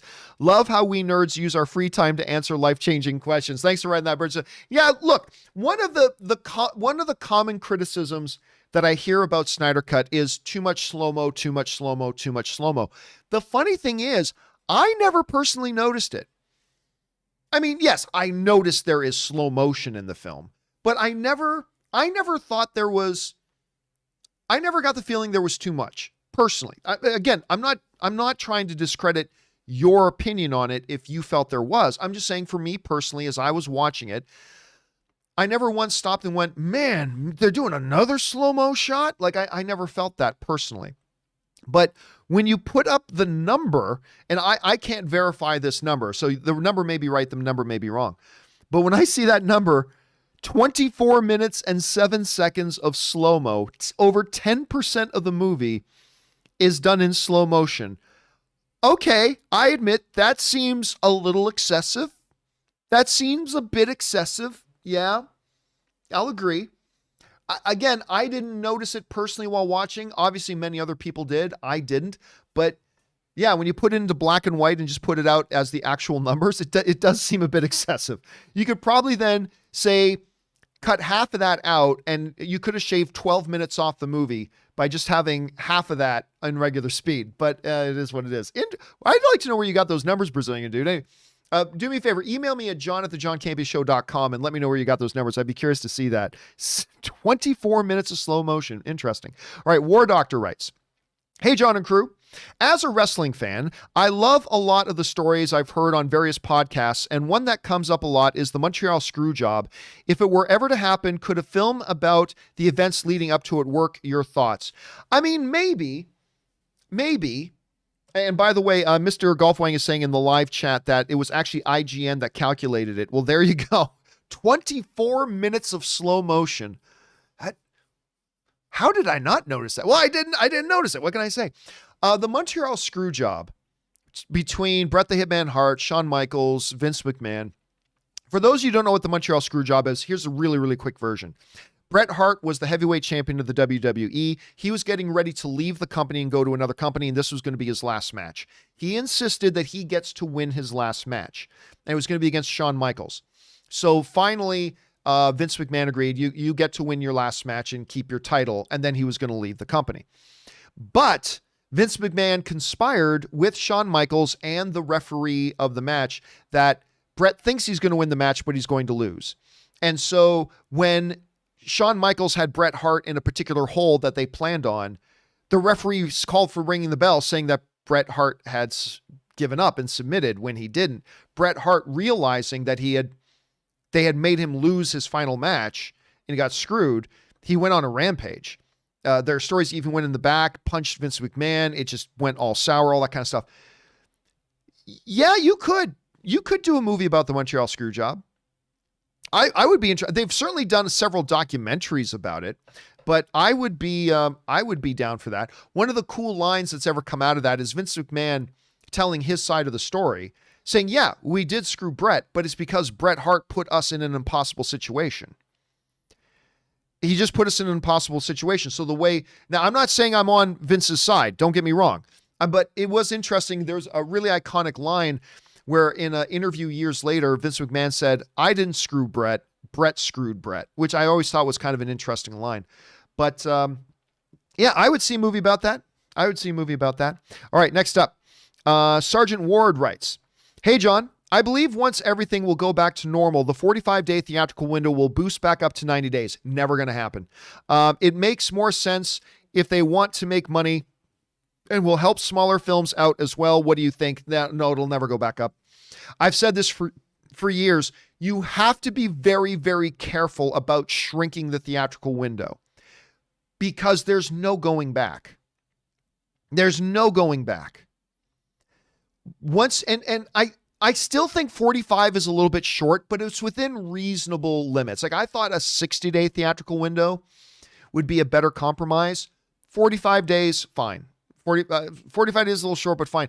But the thing is, I've always felt this for years. As soon as you reduce the theatrical window, there is no going back. There's just no going back. So no, I don't think we'll ever see a 60 or 90-day theatrical window again. I think this is 45 days is what the new standard is going to be.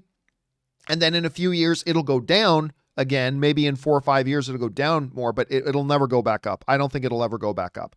I will be pleasantly surprised if they do, because I think a longer theatrical window is better, but I really don't see it ever happening. It's probably going to be that way forever, Sarge. All right. Anyway, next up, we got Roll of the Egg Redux writes, hey, John and Co. Your discussion on wrestling as performance art brought back memories of my sitting on my little chair, drinking coffee milk, watching wrestling, the antics of the Sheik, the Iron Sheik, and Bobo Brazil with my grandmother. Thanks for the memories. I remember the Iron Sheik. I started watching professional wrestling in the era when the Iron Sheik was in a tag team with the big Russian Nikolai Volkov. They were and I think they were the tag team champions for a while. It was Nikolai Volkov and the Iron Sheik. And their big rivalry was against the tag team of Barry Windham and Mike Rotundo. And Barry Windham and Mike Rotundo, by the way, for a long time, everybody hears that one. Here's a little bit of wrestling trivia for you. For a long time, his entrance music, Hulk Hogan's entrance music, was a song, I am a real American, fight for the rights of every man. You know that, if you guys recognize that? Guess what? It did not start as Hulk Hogan's theme. He took that theme from Barry Windham and Mike Rotundo. That was their entrance music. And by the way, Mike Rotundo went on to he changed his name as a wrestler to IRS, and he is the father of current WWE wrestling champion Bray Wyatt. If I'm not mistaken, I believe Bray Wyatt is Mike Rotundo's son. He's Mike Rotundo's son, if I'm not mistaken about that. So anyway, but yes, I remember those days, man. I remember those days. Nikolai Volkov and the Iron Sheik. Iran, #1. Russia, #1. USA. I just remember that. I could recite it along. It's like it was yesterday. Let's see. All right, let's move on here. Next up, Suthius writes, hey guys, so Kal-El's black suit is supposed to apparently soak up more radiation from the sun, correct? I thought that it's his own body that soaks up the radiation. Or am I missing something here? Does the suit store up more energy for him to use? Yeah, that's the one thing. I always thought they seem to make a big deal in the movie of him switching from the blue and red suit to the black suit. But they never gave any sort of explanation why did he walk past his blue and red suit and put on the black suit. Some people say, well, so it soaks in more of the sun's radiation. My question is, if that makes a difference, why doesn't he always wear the black suit? Why would he ever wear a suit that makes him less powerful than he is? That was just my question. That's it. That's just my question. It's not a big deal. Not a big deal. Just my question. All right. Dwayne Jackson writes, 1 of 3. Hello, John and family. With J.J. Abrams doing his version of Superman, I was wondering about his. Probably meant this. I was wondering about this. The last Superman film was the highest grossing solo Superman film ever, but it was hated and loved at the same time. But if you ask Warner Brothers, it underperformed to their expectations. Then we got Batman vs. Superman, and that underperformed. You always say winning cures everything. I think the suits at Warner Brothers think differently. Do you think Warner Brothers had their expectations too high coming into second movie? Were they expecting Avengers type numbers? I know that they had to make changes. I am hoping that the next Superman doesn't turn out to be another Man of Steel type of movie. If so, what does Warner Brothers go from there? Probably meant, where does Warner Brothers go from there?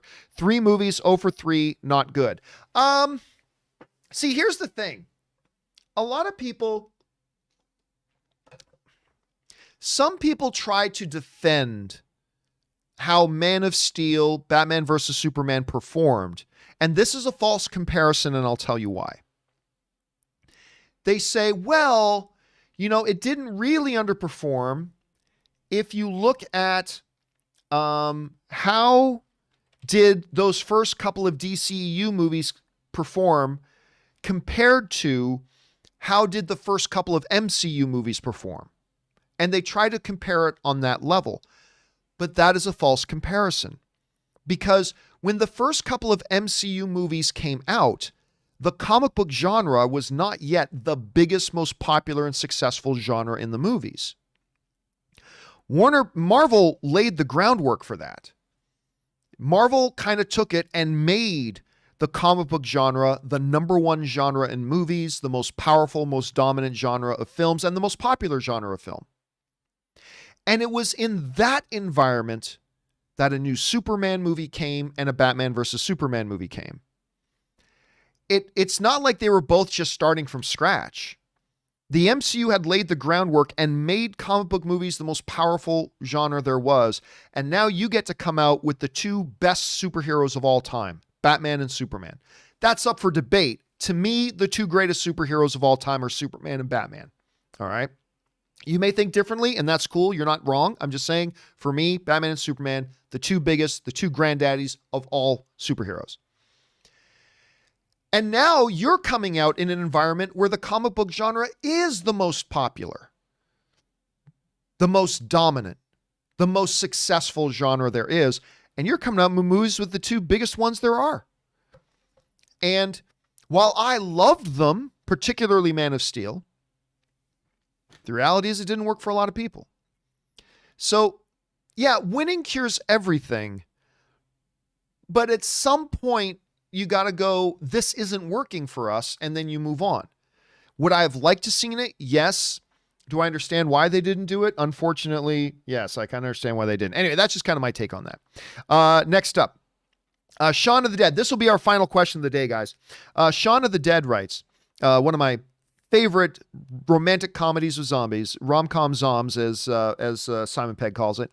With Snyder Cut ending on a cliffhanger we may never see, it made me think of my favorite movie cliffhanger with no sequel. It was The Thing, where we are left hanging, not knowing if MacReady or Childs is the alien as the base burns to the ground. Yours. By the way, I think he later came out, I think Carpenter came out and said it was actually MacReady. I think he said that. Anyway.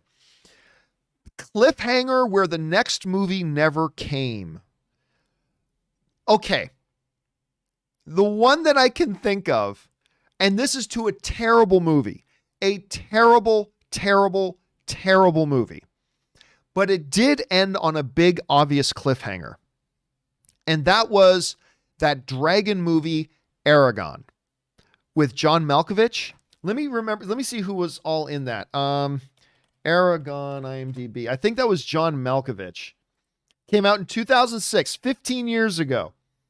It was Jeremy Irons, Robert Carlyle, John Malkovich, Garrett Hedlund. Oh, I forgot Garrett Hedlund was in that. Jaimon Hansu was in that, the great Jaimon Hansu. Anyway, Aragon comes out, and it was brutal. It was awful. I don't know what this 5.1 is. That should be a 0.1. That movie was absolutely terrible, right? But Aragon was a very successful trilogy of books.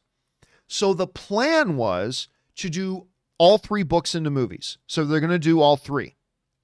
And Aragon ends on this big cliffhanger where, you know, it kind of looks like the good guys won a victory, but then you cut to the villain, John Malkovich, and he reveals he has his dragon, arise, and he has his own dragon, and it's like, oh, and then the movie ends, and the movie was total shite. The movie was complete shite, but it ends on this big cliffhanger because they were supposed to do all 3. Well, that was the plan, but as Mike Tyson says, everybody's got a plan until they get punched in the mouth.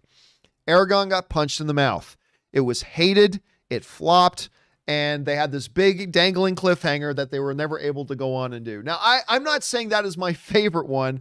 Obviously, it's not. But it's one that comes to mind a lot when you think about movies that end on cliffhangers and then they never got the resolution to that cliffhanger. That is one that kind of that comes to mind for me when I think about it. If I had time to think about it more, I'd probably think about it a little bit more. All right, guys, listen up. There are still more questions to come from Shaun of the Dead, Jay Bling, Michael H. Jones, and on. Do not worry, guys. We will start off the live questions part of the show on tomorrow's John Campea Show with your questions, and we'll get through all of them before we hit the end of the week. But for now, guys, that'll do it for this installment of the John Campea Show. Thank you so much for being here and making this show a part of your day. Special thanks to Robert Meyer Burnett for sharing his awesome glory and goodness here. And a special thank you to all you guys who sent in these live questions. Number one, because you give us great fun things to talk about. But number two, you supported this channel as you did it. And all of us here involved at the John Campea Show, thank you guys very, very much for that support. Okay, guys, remember, do the 4 main things. Stay smart, stay safe, take care of yourselves, and please take care of the people around you. That'll do it for me for now, guys. Thanks a lot for being here. My name's John Campea, and until next time, my friends, bye-bye.